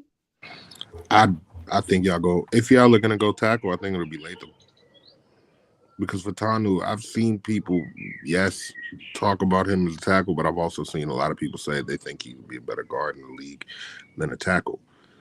And JC Latham, there's no mistaking what he's going to be in the league. He's definitely going to be a tackle. Yeah, he too heavy and too big to be inside. That's what I'm saying. I think he might be a sneaky athletic type of guy. Like he was a defensive end. He got recruited as a defensive end to IMG. And he didn't make the switch to tackle until he was already at IMG for a while. I don't know, man. I think me personally, I would say it would be Latham here because he for sure is going to project as a tackle with Fatanu, maybe tackle, maybe guard. I think I even see somebody project him as a center before. Like it just, I don't know. That's just me. So for So are me, you going Latham because he is solidified as the tackle position as Fatanu, depending on the team that gets him, he can probably move around the line? I just don't. If you're looking for a tackle and you spoke about the tackle position, I don't know if he's going to be a tackle in the NFL long term. I do know that J.C. Latham is going to be a tackle. but I think that's even more reason for the Saints to take Fatano because kind of like what Pop just said. I mean, like they got a right tackle that's gotten injured and they're not sure what his status for the season going to be. So why not draft a guy that could play guard and tackle? So I don't like I'm gonna go with Fatano here. All right, so I guess I got to come in and vote, huh? God dang, I thought y'all was gonna agree and leave me out of this. God, Lee, you don't want to change your vote, Dre? Nah, low-key, I have Fatano going 16. That's where I thought he was going to go. Off to the Seahawks. Makes a lot of sense because they have the O-line coach over there and everything. See, like I understand Dre argument too, and I'm kind of in the same boat because like even my offensive line coach kind of tried him out, and I know we don't have a weakness at tackle, so I'm pretty sure he was looking at him for guard. But JC Latham to me just a little too raw. You know what I mean? So I'm gonna have to go for Tanu here, man. Just JC Latham just too raw of a prospect. Yes, he's gonna be a tackle, but he also need a lot of work. And she said she need help now. And to me, out of the tackles that's remaining on the board, Troy is like one of the only ones I think you can throw in. He could play multiple positions and he could play at a high level right now. I can see that. I'm cool with it. Ooh, all right. I mean, the Colts ain't got many. They ain't got many needs, man. Either wide receiver or DB, man. Quinyon I think Mitchell. it's Cooper DeJean, man. Don't do that. It's I ain't gonna Quinyon lie to Mitchell. you. No, I'm not even gonna let you get that off because I know you want Quinyon. It's Quinyon Mitchell. No, it's not for me. I honest to God, truth, bro. Quinyon don't play. Quinyon don't play inside. So I'm gonna be 100% honest with you. I've been stopped taking them, bro. Once I realized Isaiah played more outside than inside, I started taking more inside corners. So if you want me to ask, if you want me to be honest, I think Cooper DeJean here, they need a guy that can play a little bit all over the field. They need a little bit of help everywhere in that secondary. I think Cooper plays a lot of positions that could, benefit the Colts. And with what they already got there, he would fit in well. Personally. I just can't see Cooper being the first DB off the board. I really can't. This is where I don't agree with either of y'all. Like, I'm going wide receiver. I think they're taking Brian Thomas. Like, I think that, like, from this aspect, like they re-signed Pittman, but I mean, like, Pittman he's not really a deep threat in any shape or fashion. And so, like, I get that they have Alex Pierce, but I just feel like, I mean, like, they have a capability to actually upgrade the position in this spot. And I feel like they could take a corner in the second round. Like, I just think this draft has a lot of good corners, and I just don't think they need to take one right here. So I'm gonna go with Brian Thomas. Pop. With that point Jay Mick just brought up, I do think they could potentially go wide receiver at this spot. Argue. I'm trying to be convinced. Goddamn. I don't mind moving. I can't. I can't see it right now. I'm gonna need some convincing with that one. It's 2-1-1. So y'all the majority right now, man. We want to hear Pop. Why you think receiver, and who would you take? I would go Brian Thomas Jr.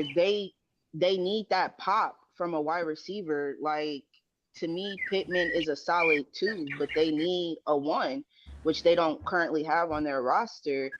And I think Brian Thomas will do what they need to at the wide receiver position. He's a deep threat. Like, he has solid speed. Like, I think Brian Thomas would be the pick at this point. And I also just think like this draft isn't super deep at corner, but I feel like there's a lot of good corners you can get in the middle round, like from rounds like 2 to 4, 2 to 5. I feel like there's a lot of solid guys, and I feel like they could fill that in. Then I mean, I just think like Brian Thomas to me is the 4th best wide receiver in this draft, and I don't think you could pass up the chance not to draft him. And then like I said, like Alex Pierce right now is the deep threat, but he's really inconsistent. Like he's just not. He hasn't been what they thought he would be. And, and I just think, I mean, with them having, Anthony Richardson, he's a young quarterback. And I just think they need to put as much as they can around him for him to be successful. And then I just think it's just at the point where they could just add a wide receiver in the first round to him, be able to do that. That's how I think.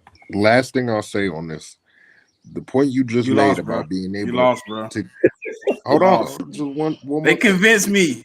They convinced me. I'm the third vote. Let me say this: I might be able to convince you otherwise again. No. Exactly what he said. The Anthony Richardson part, like that sold me enough. I was already leaning. I'm like, yeah, you kind of right. I can see where you're going. And then he said, yeah, you got the young quarter. I was like, damn, Anthony Richardson. You do got the young quarterback, but the same way you said you can get solid corners, I think you can get more than solid receivers in a second. But are you going to get a Brian Thomas in a second? They need a 1. They don't need a solid. They need a 1. Yeah. They don't have a 1. Okay. They need a 1. Pick 16. I think this might be another old lineman, man. Yeah, this has to be a guard or a center, in my opinion. I think this might be JPJ. Yeah, because I was gonna say because they don't need a tackle because they still got the 2 young tackles that they going into their 3rd year. So this might be JPJ, man. I think it's Graham Barton. Yeah, I mean, well, I mean, safety and linebacker, you're not going to draft those positions this early. So I think it's Yeah. either, yeah, like it's like you said, like it's either JPJ or they're going to draft an edge. I think Graham Barton is viewed by a lot of teams as better than JPJ. I really do. He might not be viewed that way on PFF, but around the league, I think he's viewed as a better Uh, prospect than JPJ. yeah, but JPJ is the best center in the No, draft. actually, he is. He is actually rated higher than Yeah, JPJ but they have on him ranked as PFF. a tackle too, and he's projected to be a guard or a center. Like he has the versatility to They really right play behind each wherever other. they need him. Yeah, but I I haven't think heard they. him. I have heard him as a guard and attack. I've not heard him as a center though. I saw him as a center. I think it was on Dane Brugler. He puts out like his I uh mean, did he even play rankings center? at every position. But I I mean, did he think play? if I'm not mistaken, he played center at one point in college. Let me I, I'll look it up and I'll get back to you. yeah, Okay. I just don't remember that. I just thought he was purely a guard. He's more of a guard than a tackle, but he's got the flexibility to play both. Um, I don't know, man. Like for me, now that I think about it, I don't even think they're gonna go center like that because I think defensively the Seahawks are not good defensively. Like they weren't that great last year. Um, can you filter by edge? Because I just want to see Yeah, who. I I mean, was Jared gonna Verse still though. say I think they go edge at this point. I don't think they have a big. Well, they do have a need for center, but I don't think that's something that they're gonna get at pick 16. You got Verse, you got a decent, and then you got. I'm You surprised that got I Chop. is above Chop though. That's surprising to me. Um, this is tough, man. Like I mean, like they could go Verse or they could go JPJ or Graham. This is a tough one. I mean, I'm I just trying to feel I got the list pulled up right now. I'm just trying to get to Graham Barton so I can see if that was accurate what I said earlier because I'm pretty sure it was, but Okay. um, I just think it's tough because for me, where I find that the Seahawks need the most help is on defense, man, because they weren't stopping a lot of people last year. Um, and I mean, like like the secondary is pretty much at the corner position. They're pretty much sit at corner. I mean, like I said, they can use a safety, but that's later on. I wouldn't do that here. Linebacker, yeah. I wouldn't do that here either. All right. So Between I edge, just pulled it up, J Mick. Graham Barton is the number one center on Dane Brugler's board. And he puts the board together by like talking to teams around the league and seeing how they view players and stuff like that. And Hmm. he has him viewed, or he views him as his number one center, and he did play center in 2020. He was actually a second team freshman All American that okay. year at center, and then he moved to left tackle after that. So he started. I mean, it was only 5 games because it was the COVID year, so it was a shortened season. But I mean, he had some good, a lot of success at center in those 5 games. So I don't know. I mean, my only question is, can the Seahawks afford to wait? So, I mean, let's say they do draft a center, right? And like, but they need an edge. Can they afford to wait until pick 48 to try to get an edge? That would be my question. I see what you're saying, but I mean, by 48, the best centers on the board could all be gone too. Because Steelers need a center. There's a couple of other teams that need a center. Like it, I mean, it's JPJ, Zach Frazier, and Graham Barton are the top 3. Yeah, and you got the kid out of Georgia. I think he's like 4. Yeah, but Van Pran, I don't think he's a second rounder. I think he's more of like a third, fourth round pick. Yeah, I mean that's the thing about like the positional values is I don't know what kind of edge you're gonna get at 48. Like I mean like they could definitely go center here, but that would be my next question is like you go center here in the second round, what kind of edge are you really gonna get? Probably get like a Marshawn Nealand, maybe a Braswell, maybe a Darius Robinson, who's a guy you can move all around the line. I don't know. I see Yeah, what you're saying. I mean, we can go Jared verse. I'm cool with that. I mean, what does everybody else say? I mean, I'm just not sure. I think y'all both made pretty solid arguments. Um, but I would go center for the Seahawks. Yeah, And I think offensive line. I mean, they just traded for like a young quarterback. You know what I'm saying? You got 1 year left on the older quarterback's deal. I mean, I think they solidify the offense a little bit more with a guard slash center here. Like I don't know. Like I don't know if yeah, it's Barton though. I like JPJ more, but I mean, if you got Graham Barton as one, I mean, we could you know what I'm saying, we can go whichever one. I mean, if y'all think JPJ goes before Barton, that's up to y'all. And I just think that JPJ has more history at playing center. And I get that Barton played center in 2020, but ever since then he's been playing guard and tackle. So I would prefer to go with the guy that's gonna, that's been playing center longer. I mean, like their rankings are not far apart from each other. yeah, I would go JPJ for the Seahawks at this right here.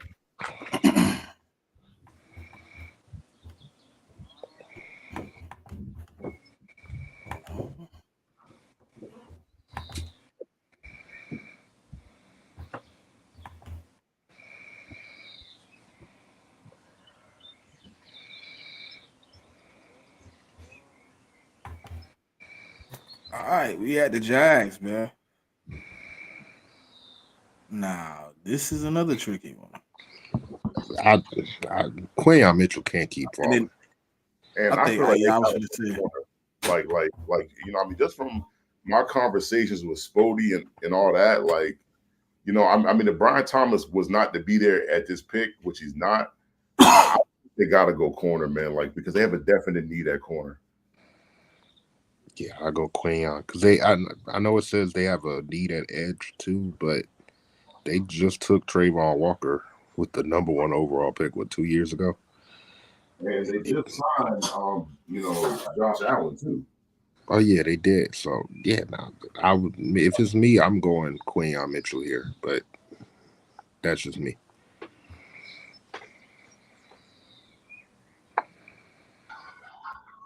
Yeah, I Nah, can. I'm in agreement with y'all. Quinion Mitchell, I think, will be the pick here for the Jags. Yeah, I definitely agree with that too. all right, we had the Bengals. I don't think Fuaga can keep dropping right here. I, yeah, I think they got to take a tackle, man. Like their tackle position is pretty bad. And it's been bad since I mean Burrow got there. Oh no, Fuaga went to the Raiders. Never mind, never mind. What's the tackles looking for? Uh, yeah, I think Fatano's Might gonna be always. JC. Now this might be JC here. Yeah, I think it's got to either be. And who's below Barton actually? Jordan Morgan. Yeah, this is way too early for Morgan to go in the top 20. Then it's Tyler Gatton. I think it's JC. Yeah, they probably should go JC. I get that he's more developmental, like he needs to develop more. The problem is the Bengals don't have a good history of developing tackles or just offensive linemen in general. Um, but yeah, but they're gonna have to try, man. So I'm gonna go JC here. I'm cool with that. Yeah, same. Rams. Now, I think this where the man from Texas go, man. I honestly think as an organization, they're gonna try to put some depth behind that. He left in a situation where you might have to make a move, and I just think it'll be Byron Murphy at 19. I mean, I can agree with that. Some of the other needs they can deal with later, like they could deal with linebacker, corner, or quarterback later in the draft. So I mean, Byron Murphy for me would definitely be a good pick because they got a huge hole in the middle. Not even just the middle because he pretty much played along like the whole offensive line. I mean, the defensive line. So Yeah, they had a big loss, so I think Brian Murphy here for the Rams will help suit that need. Hmm. You either have the vote, bro. See, left you out of it. All right. Steelers. I Graham think this Barton. Graham Barton. Finna say it. I think this Graham. They need Yeah, that same offensive quarterback line. like that just doesn't play tackle, but can play guard or even center. Yeah, I think Graham Barton makes a lot of sense for them here. I mean, All even though they right. love tackles, but I mean, even still, but 21. Can you do something for me? All right. the Vikings Nah, this is the The Dolphins. Dolphins. or the Dolphins. I mean, the Dolphins could use what offensive line, and They can use it might be Newton here, man. my only concern with Newton is like he's had that foot injury thing, and for some people I've seen, they've kind of dropped his stock a little bit. I mean, because of that foot injury that he has. But I can see him going there though because they just lost Christian Wilkins. It's a big loss on their like interior line. I mean, and you're not drafting a tight end. It's too early to draft another tight end, like the second tight end in the draft. So yeah, I'll go Newton here. Hold on. Could they take Jared Verse here just because Bradley Chubb got hurt last year, right? And Yep. even before he got hurt, he wasn't really living up to expectations. And Jalen Phillips, didn't he have an Achilles or ACL? Yeah, I think he had an Achilles. So Bradley they Chubb was the only kind of, guy that actually ended the season healthy, I think. and Jared Verse is All right over. there.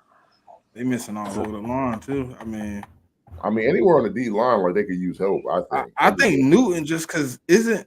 I mean, I think what's a call it a huge hole too. Christian Wilkins, like they was reeling to try to sign him back. I mean, they missed the opportunity. They was very upset. They missed the opportunity. He went to the Raiders. Like I think teams that's doing. I mean, I don't know. I think Jared Verse is just too much of a talent for them to pass up here. Yeah, but the thing about Christian was I feel like they wasn't never going to resign him, man. They didn't have a cap room, and he wanted he got what, $100 million deal, so they weren't resigning him regardless. Like I just got to go with they got to fill that need that they have, and I'm just gonna go Newton here. Where you at? I mean, it's two Newtons. I mean, right now. I'm going Verse. I think they need that pop on the edge, and I just don't see them if Verse is available here. I just can't see them passing him up. Yeah, I guess I could change my vote because if they go Verse here, then they can always go interior later in the draft because there are other D tackles that you can get later. A lot of other D tackles. Yeah, I like a lot of the D tackles in this class. But like you were saying with the edge thing, because I mean, I know they got two edges, but both of those guys being hurt at some point last season, I think there are some questions there. And you could never have too much depth at the edge position. and then I think they also lost Van Ginkel in free agency too. I think so he was also like another edge in there, looking at depth. So I'm cool going Verse here. I wanted to see what they had on the roster real quick. Hold on. Yeah, I think it's what Phillips, Bradley, and then I think they got a couple other depth guys that you probably never heard of. I think. Bruh, if y'all want to be honest, right? But this shit got to be D tackle, dog. But they don't have really no D tackle help. They ain't got no edge help either. They in a bad spot. That's what I'm saying. I think Jared Verse is just the best talent available here. And they kind of can go BPA here. Like, they don't have to really worry about which need because they have so many holes on the team. Yeah, they in a bad spot on that D line, boy. Tell you. I mean, well, we got 3 for Jared Verse anyway, right? Yeah. Now, it was really 4. I was going to change, but I'm just looking at it like, oh shit, it's me. I gotta plead the case. Go ahead and make your case. All right. I gotta see what's left on the board. I gotta know how he would do it here. It's definitely not. I mean, you don't want the white boy, the white corner. You don't Who? want him. We don't have a. I mean, we don't have a need for what he do though. I got CJ to be honest. If you want me to be honest with you, CJ do the same thing. I don't need two guys that do the same. I mean, All right. from what I I'm understand, gonna make my case. I'm gonna make my case, dog. I'm gonna make my case right here. You're not gonna like the case I got to make. I don't care what case you got to make. God damn it. Let me make my case. All right. So, right now, our biggest need for me is slot corner. We don't really have a good slot. We got Ty Hill, Vontae Maddox, and Zach McPherson at the slot corner right now. I think that's the biggest hole. Avante Maddox in the last 3 years played 13 games. Ty Hill hasn't played more than 7 games in the season. Zach McPherson's coming off an Achilles injury. I think we need a slot corner at this spot. If I was taking a pick, it would be Nate Wiggins. So let me ask you this: who do you have? Who's your backup right tackle right now? Right tackle. What's his damn name? It's probably Tyler Steen or Matt Hennessy. Which isn't Tyler Steen also your left or right guard? Possibly. We don't know if he's gonna be right guard or not. But I just don't think we taking O-line the first. I don't see us taking O-line. Lane Johnson is getting up there in age. I know y'all got him under contract for what? I think it's 2 more years after this. But I mean, Amarius Mims is a guy that we know for sure needs to be developed, right? He doesn't have a lot of experience, but he has all the tools. He has the physical prowess. He just needs to be refined. And who better to go sit behind than probably the best 3 right years tackle on in the football? 22nd pick? I mean, Lane Johnson got 3 years left on once his you contract. once you get older, you start breaking down a lot too. You start breaking down. If he goes out with injury, you're gonna need somebody to step in. And I mean, how long did y'all have the center sit behind Kelsey? 1 year. 1 year? Yeah. Okay. They let go of Isaiah Samalu to make sure he got on the line last year. Okay. I don't know, man. I think Mims could. I think Mims just. I think we going like tackle in this draft. I do agree with you early. that we are going tackle. I just think we're going in the second. To be honest. And I know some of your fan base would love taking a tackle in the first. Some of them will. Some of them goofy. Shout out to Green Hat, man. Don't let Green Hat to sit you here as a mercenary. I just remember that conversation we had in space that day. Shout out to Green Hat, man. I'm trying to get to your tackle. All right, Pop. It doesn't have to be a Georgia player. Can the Georgia players go somewhere else? Thank you, Jesus Christ, dog. Hey, look, listen, I didn't even think about that part. Bro, I really didn't. Please, bro. Who did they got to play in Philadelphia, man? Like, good God. I really did not even think about the whole Georgia aspect. Not gonna hold you. Nah, I think Philadelphia does go DB at this position. I think they can get in the later rounds. They could go tackle. You'll still have something available in rounds 2 and 3. The cornerback depth, it's there, but I don't think you're going to get a player like Nate Wiggins that's still available, or even a Cooper DeJean. I mean, I don't think they go Nate Wiggins because Nate Wiggins is not exactly the most physical corner. Like he's a great cover corner, but the tackling is kind of an issue because of his size. He only about $180, and he's like 5'9". Yeah, he's small. Look, if you want to go corner, and I would hate this. I really don't want this to happen. But Terrion makes a lot of sense because of the versatility he has. Terrion is a guy you can move all around your secondary. And he's going to flourish wherever you put him in your secondary. You can put him in the slot. We saw him do that last year when I think Malachi went down for 2 games or something like that, and he moved to that star position, which is basically the slot corner. And he handled that well, very well. He was actually, to me, he might have been better than Malachi at the star position last year. So getting a guy like that here, if you say you need a slot corner, to me, Terrion makes the most sense. And he's physical. He's a physical guy. He loves to tackle because he came up as a safety. That man plays the corner position with a safety's mentality. If he has the opportunity to hit somebody, he's gonna do it. I mean, the only reason I agree is because Terrion is so like he can play a lot of different positions. Because normally I'm not big on taking slot corners in the first round. That's just not something I'm big on. But seeing as Terrion could play a multitude of positions, so I'm good with him here. And Terrion didn't even play the slot most of last season. He only did it for like 2 games. Like the rest of the season, he was on the boundary. Yeah, And I but I think think he had the 5th lowest Q or completion percentage in the nation when he was thrown at last year. but I think my argument is more the fact that he could do both though. He doesn't need to play in the slot, but if you need that, he can do that Oh too. yeah, Though. for sure. Now I was adding to what you were saying. Yeah, I think the versatility, it makes a lot more sense. We all know how he likes to go get guys out of the SEC. Yeah, I mean he like Clemson too. If you really look at his track record too, he like Clemson. He done took a couple DBs out of Clemson. We could take Terry on here. I'm cool with that. I'm cool with Terry on.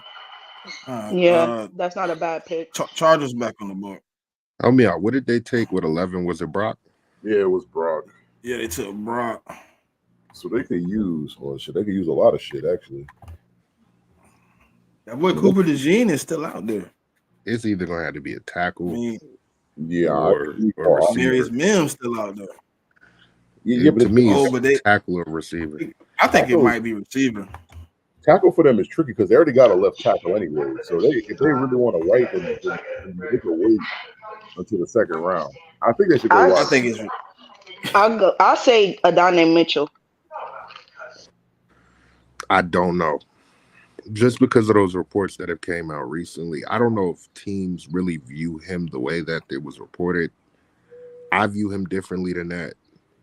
I don't know, Jimming. Maybe you could speak on this. Were there a lot of stories about character concerns with A.D. Mitchell and his diabetes at Georgia? Because I didn't hear him. Not about the diabetes. Like, I mean, I can give him a pass for that because it's like you got players in the league.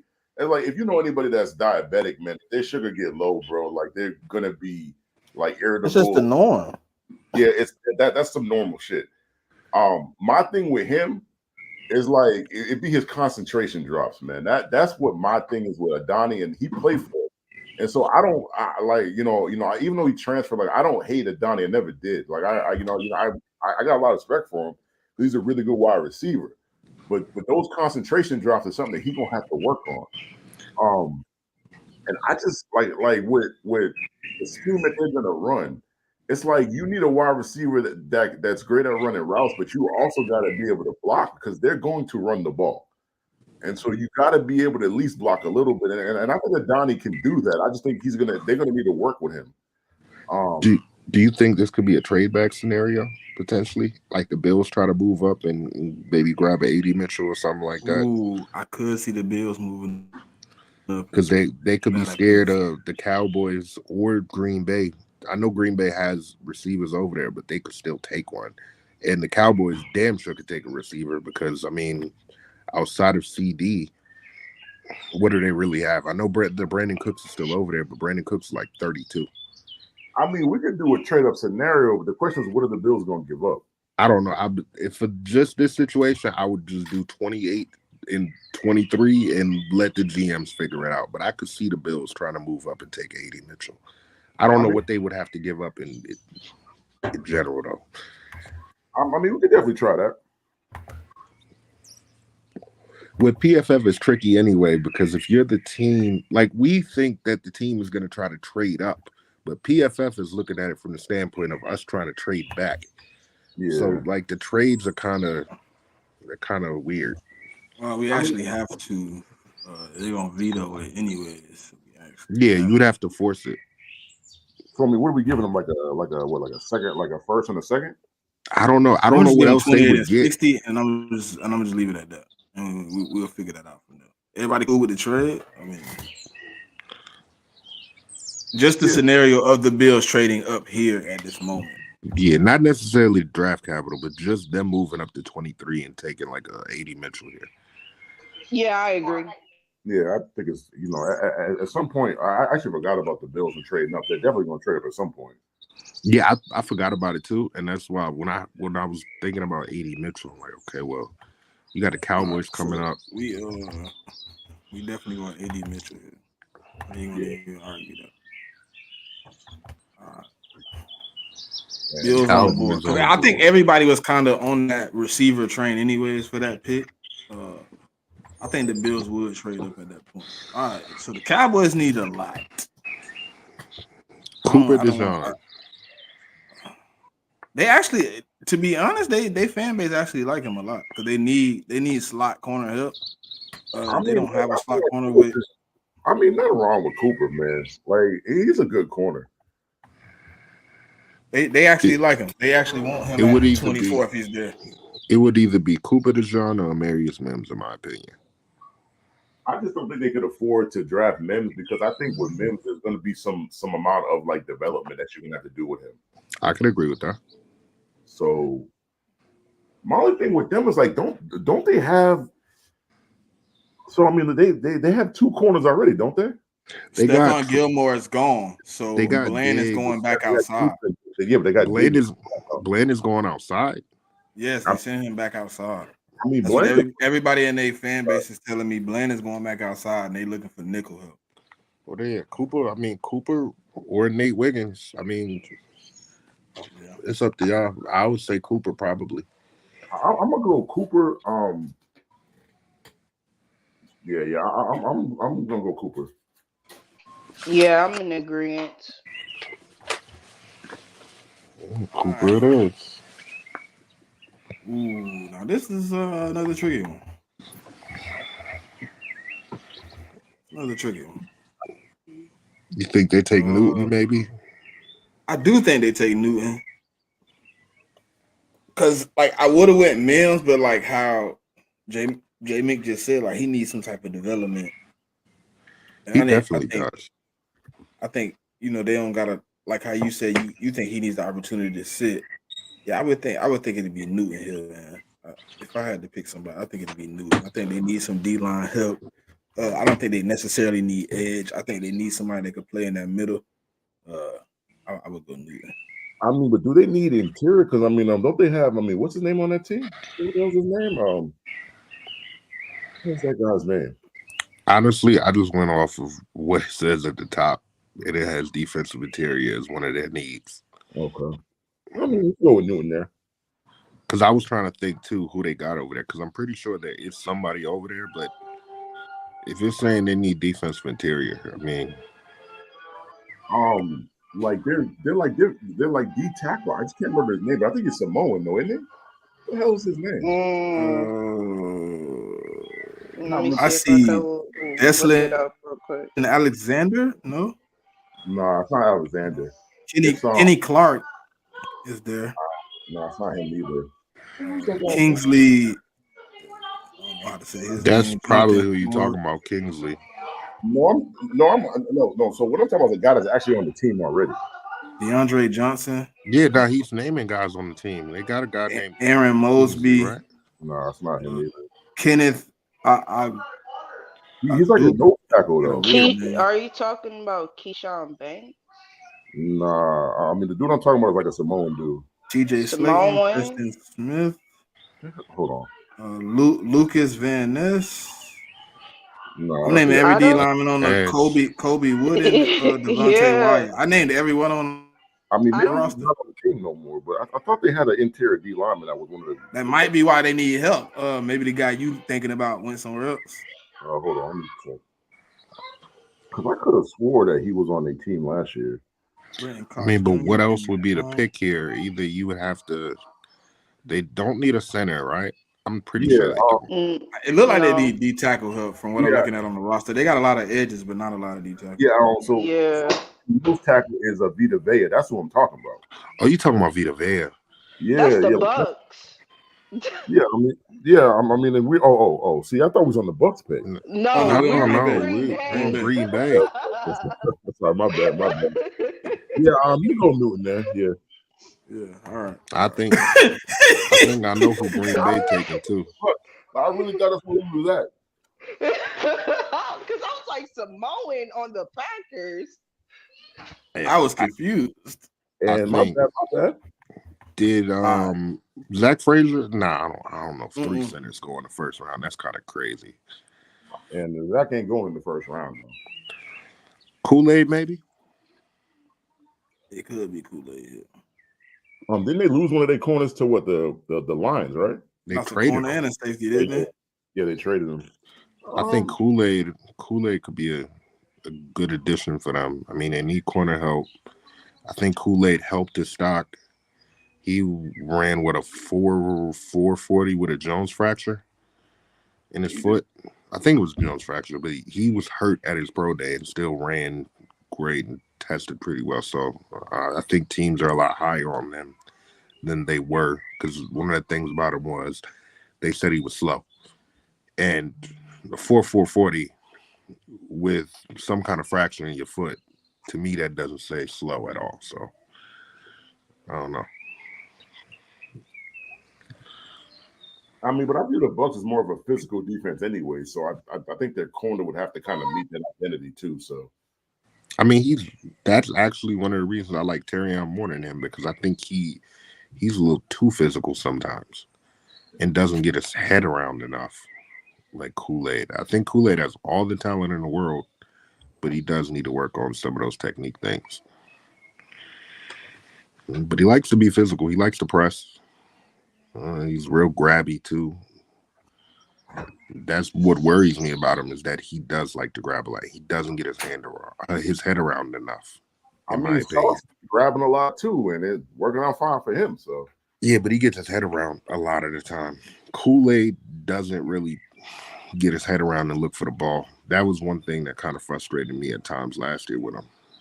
But I mean, I don't know if y'all got another pick. No, I'm with you. I'm with you. I think it's Kool-Aid or I think it's Corner Hill. And I think it's probably Kool-Aid.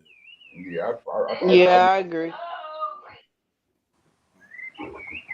Arizona. Back on the clock again. Yeah. They didn't trade out that first pick, so they took Marvin Harrison. I think this might be Nate.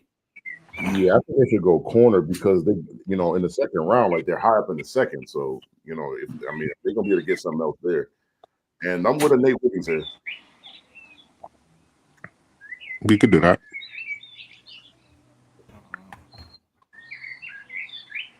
Okay. Chargers. 28. They back on the clock. The Chargers took Brock with the first, and then they moved back to 28. So we got to assume that they picked up at least probably a second round. So they're going to have multiple second round picks. Right. So that means they kind of have a little, they have a little room to play here. And I think they got to go wide receiver, man, because they're going to need to take multiple wide receivers in this draft, to be honest. So is it Ladd? Who would the guards? Well, not, but they don't need guard help. Oh. According to that, they don't need no offensive line help. I mean, they have a left tackle. They do need a center though, because their center retired. So they need he did retire. Zach Frazier. I think it's kind of early for Zach Frazier though in the first round. They got I think it's Ladd, man. I think they got like the 30-something pick, 36 or 37. Yeah, they do. Like that. They do. They got an early second rounder. So I mean, we can go Ladd.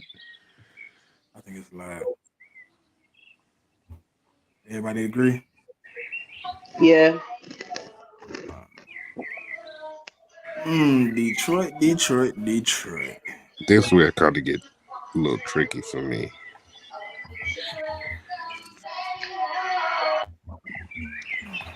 I'm trying to look at the board. I mean, they could definitely use another corner though. I mean, I get that they got a corner from Tampa Bay, but I mean, they had to cut Cam Sutton because of the because of off the field things. What about Do you, Chop? do you think this is a trade back scenario? I don't know what the compensation would be, but any team that's looking to come up and get their quarterback, be it the Giants, be it who else still needs a quarterback? The Raiders need a quarterback because they know that 50-year option is real valuable. And I'm just saying, the Lions, they do have some needs, but you said earlier, like, you can get a good corner still in middle rounds. I can see the Giants, maybe even the Commanders trying to trade up here. Commanders for a tackle, maybe, but I mean, they could wait for that though. yeah. I agree with Dre. I think it's definitely one of the teams that feel like they need a quarterback. I didn't want to just say the Giants though, because I'm Giants fans. So I didn't want to just say. I can see the Giants. The Broncos. Did they take a quarterback? I don't think the Broncos took one. The Broncos didn't take one either, but I think I can also see the Broncos trying to get back in here. I think the Broncos like Bo Nix though. Like if they don't get a JJ or Drake May or whatever, I think they like Bo Nix. I think he fits Sean Payton better. And I think that they think they can wait to get him. I don't think they. Yeah, I was gonna say I don't think you need to trade all the way up to back into the end of the first round to get Bo. You could even trade up into the early second to get Bo. I think Lions could go edge here. I mean, but I think they could. I said Chop. Yeah, but I mean, but you could trade back and still get Chop though. Like I don't think Chop going in the first round, in my opinion. I know we have pick 47. So at pick 47, Chop might not be there, but there's a good chance that at least either Nealon, Braswell, or Darius Robinson, that you can get one of those three players at 47. And maybe even Chop, just depending on how it goes.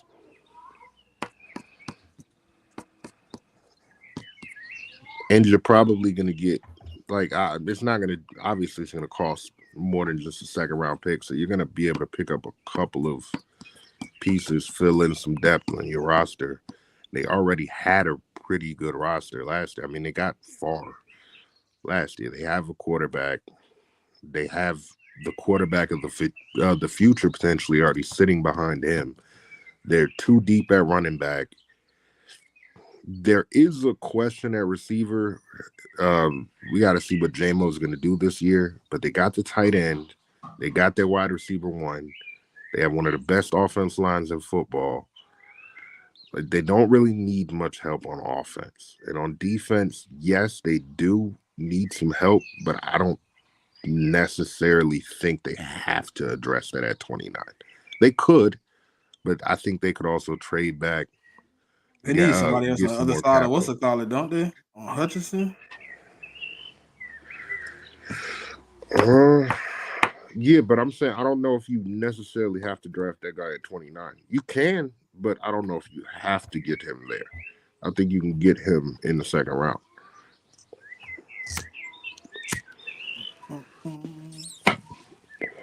I don't know. I say trade back. Pop say edge. What y'all two say? I say edge. I said Chop.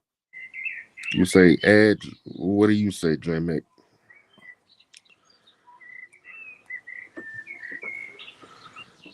Well, J Mick might be away from the phone. I think it's Chop, and I think that's the best. I mean, let's go Chop. Then. We only got a couple more picks anyway. Let's go Chop.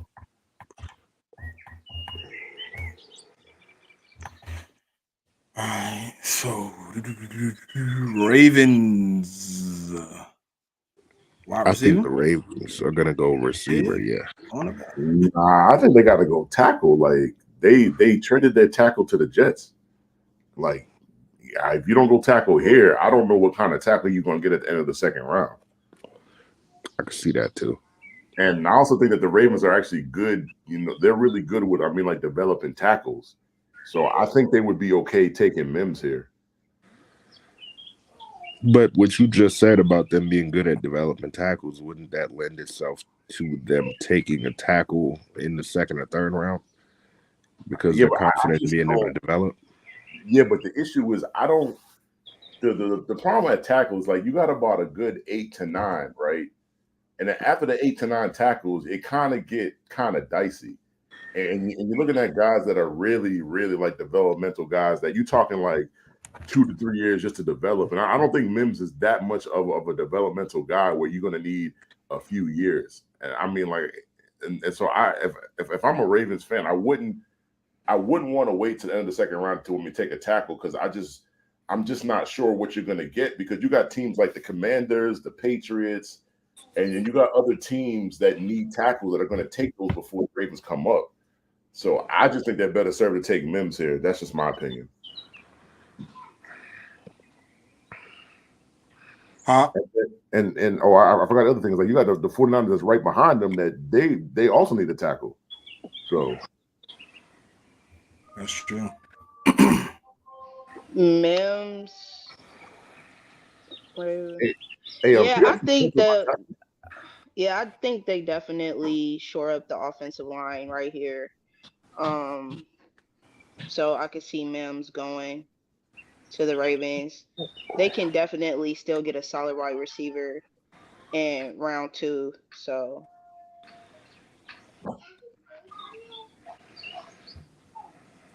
Dre, where you at? You still receiving?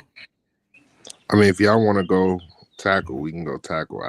I do think I'm they're kind of more receiver confident. too though. Like I mean, they got a hole at receiver. They lost 2 receivers this offseason. Like just as bad as they lost offensive That's what line, I'm they lost saying. receiver, and they already have a problem at Who else they receiver. lost? Uh, I know they lost OBJ, but who else did they lose? I what's the mean, speedster dude name? Nelson Aguilar. Well, No, yeah. no, no. They re-signed Nelson. I think, but The see, other like dude, you can't. he was wide receiver 2 last year, but then he ended up being You're like not wide talking receiver. about Devin Duvernay, are you? Yeah, Duvernay. I don't Man, think he was Duvernay is trash a huge anyways, man. loss, Duvernay, but OBJ, and I mean, right Bateman. now you really only got Yeah, I Nelson mean Duvernay is and just a special teamer, bro. On like any other but team. you can't count on Bateman to stay healthy either at this point. is Bateman still on the roster? Yeah, he is. He's He's on the on. roster, but you can't Yeah, count I on mean him he's to going stay to his fourth healthy. year. I mean, I my mean, thing is, we can go Mims. I see where you coming from with the Mims thing, and they should be able to still get a receiver in a second. and I mean, plus Mims is also the highest ranked player right now on the board too. So it's not even just for need, but it's BPA too. They only have 3 wide receivers on the roster, Yeah, but they and only it's have. Nelson Aguilar, Rashad Bateman, and Zay Flowers. Yeah, but they should be able to go get a receiver still in a second. I mean, like they literally traded their right Yeah, tackle but away. all They right, traded we their can go right Mims. tackle I'm cool with and their Mims. right guard away though. Oh, damn! I don't Arch think had a they got no. 75-yard touchdown in the spring game. Oh. Now the 49ers. I mean, that's pretty much true what they're saying. It's either tackle or it's corner. I mean, that's pretty much what it is for them. Hey, Quinn Ewers better watch out. I just saw this throw from Arch. That was a I mean, beautiful Quinn throw. probably can get hurt anyways. He probably, the Arch is going to play at some point in the season. That was a beautiful throw by Arch. I just saw it. It was 75-yard touchdown. Beautiful. I don't think it'll be corner here though.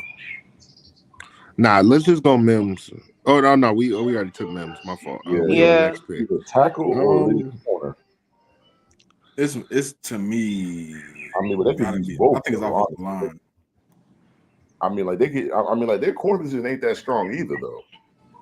I mean, like they could use either one, in my opinion.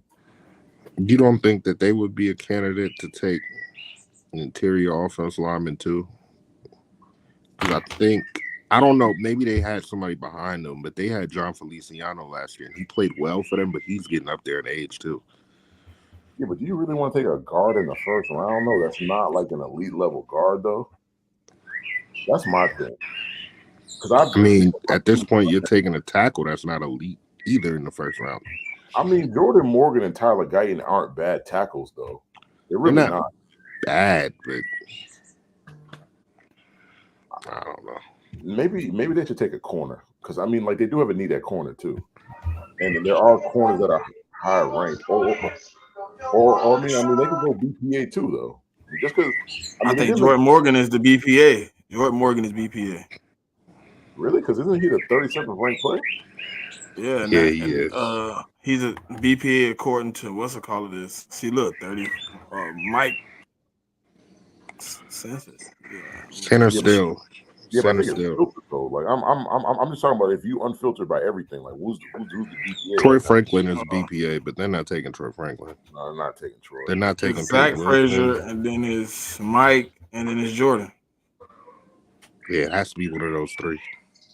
I'd go with Mike because they do need a corner too. I mean, I'm cool with that. they need a left tackle. They more need a right tackle anyway because they got Trent at least Trent for another year or so.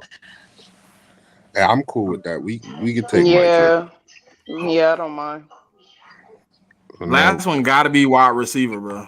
It's no ifs, ands, or buts, bro. Yeah, I mean, there's no ifs, ands, or buts, bro. Actually, I just don't want to get cussed out later. And I mean, D lineman, they don't need a D lineman because they just signed Chris Jones back, so they don't need. That's not pressing. So the question is, who they're going to draft though? Because they got Rashid Rice. I know Who's in it? Deep water. Could it be a tackle here? Could it be Guyton? Because I remember them saying Guyton fits the athletic profile that Andy Reid likes. I mean, they could definitely go tackle here. I mean, that's definitely something that they could definitely do. I think they gotta go receiver, man. What they already struggling. I mean, Andy really don't. He don't really draft wide receiver in the first round. Yeah, but with Rashid Rice now being but there's a lot of receivers out there, man. I think I'm gonna they go with can Guyton. wait. I think they could wait for a wide receiver. Yes, I tend to agree. Like, I think they're gonna go tackle because all the Chief fans I've heard in the spaces talk about how like Guyton fits the profile and all that other stuff. So yeah, I'm gonna go Guyton. Bro, y'all finna get up. Y'all finna get me blocked. No, we ain't finna get blocked. They're the ones that told us all these things about Guyton. If I'm not mistaken, one of them took Guyton in one of the mocks we did. And I've definitely heard UG say it. I've definitely heard Slip say it. So it's not like yeah. I think y'all traded back. I think Tyler got it. Neff gonna cuss us out. He said, "Why the hell we got 28?" He came back. He back on the live stream. Neff, you traded back twice. You traded back to 11 and 23. You took Brock Bowers at 11, and then you traded back from 23 to 28. I'm finna show him what he got. And who did he get at 28 though? I forgot. What was it? A tackle? Hey, Nev, y'all got a lot of picks for that shit for them to come up to get JJ McCarthy, bro. We gave y'all a haul. And you got Bowers at 11, man. That ain't bad. All right, so Caleb went. Your coach gonna want to use Bowers anyway, Neff. Drake May at 2, Jaden Daniels 3, Marvin at 4, JJ McCarthy 5, Malik Neighbors at 6, Joe Alt 7, Dallas Turner that's what 8. they got. Hey, that's not a bad pick. Olu went 10. I think you got good picks, bro. I don't know. Nephew, we're not doing this thing over. It's damn near 2:30. The Bears are doing this again. We were not. Yeah, nah. I gotta bring my son to bed. Bowers. He got Bowers and Lab McConkey. He got 2 positional players on the offense. He's talking about he want Neighbors. Quinion 17, JC 18, Byron Murphy. Hey, look, hey, don't feel bad. I went in Rome and I ended up with Neighbors, so we'll see. I think. I mean, at 23, he could have took a Donnie. Would you have been more happy, Neff, with taking a Donnie Mitchell at 23? You was at 23. Hell no, you see how he's talking right now? No.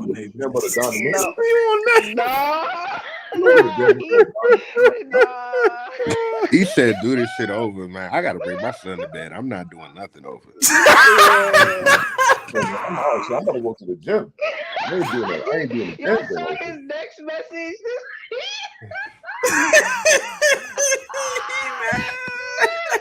I mean, most of the white boys that play tight end are the best tight ends in the league. So, Hey, I'm Hey, telling you, Lat McConkey would go higher if he, I'm just saying, he one of them ones. if his name was He's Legarius hot, McDuffie, right? he would be a top 15 pick in the draft. Gina Facts, muted at Dre. Yale, so she must not be too mad. Oh, She she ain't Yale. said LMAO. I don't know if that's good or bad. I think she laughing at Neffy. So, Oh, yeah. okay. hey, Gina, I wanted a receiver for y'all at 32. No lie, I think y'all need receiver over tackle, but they Yeah, I'll go almost get there. a receiver in a second. Yeah, that's gonna be a Nah, good wide boy, them receiver for boy. them. Didn't they take Rasheed Rice in the second? Hell yeah, they did. Yeah. Yeah, And I mean, on the field, yeah, it turned out quite well. I Hey, mean, Offensively, look. it did until now. Hey, but I gotta hop off. Before I leave, though, I just want to say I appreciate everybody for tuning in. It's dope. I'm glad. I hope y'all enjoyed the content, and I hope to see y'all next week. Yeah, man, we finna get up out of here. Hey, man, shout out to the 195 people that's out here with us right now, man. If y'all are on the Twitter side, which most of y'all are, man, if y'all could, man, just click to the YouTube, subscribe, give us a like, ding the bell for notifications, man. We're gonna post this up today. If you aren't already, follow the check down at NFL on Twitter, man. Anything else y'all want to say, man? If not, we're gonna get up out of here. I mean, by the time we do our next show next Saturday, man, we'll be in day 3 of the draft, man. The draft would be almost over by then. So I mean, like, enjoy it, man. Nah, I just want to say thank y'all for tapping in with us. Thank y'all for keep supporting us, and can't wait to chop it up with y'all next week. Happy 420 to all the people out there, man. Until next time, y'all know what it is.